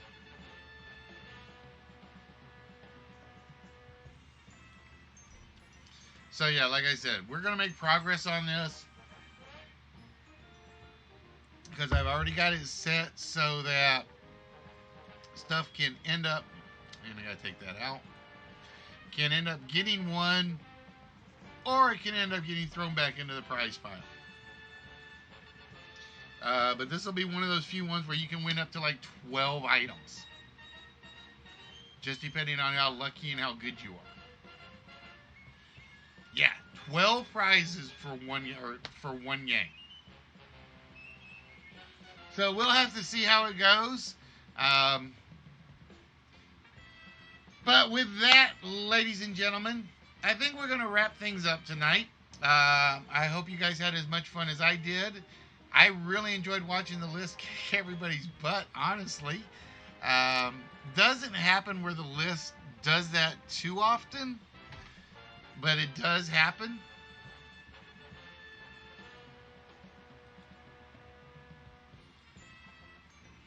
Where we just couldn't get it. So with that, guys, we are going to wish each and every one of you a very good night. And we will see you guys on Thursday. Hopefully we'll get a good crowd in. Hopefully we'll get enough players in to get a good mid-game in. And if not, I may just draft 2 people if I get the high rollers game finished. Just to do it. So with that, ladies and gentlemen, as we always say around here, exercise your body. I'm with you 100%. But never, ever, ever, ever forget, these muscles, they need a little exercise too. Because without these, the rest of it just isn't going to do you any good. So with that, ladies and gentlemen, we will see you guys on Thursday, and hopefully with a very, very good game. So until then, folks, be good to yourselves, be good to each other, and don't take no wooden nickels, as GQ Smooth would say.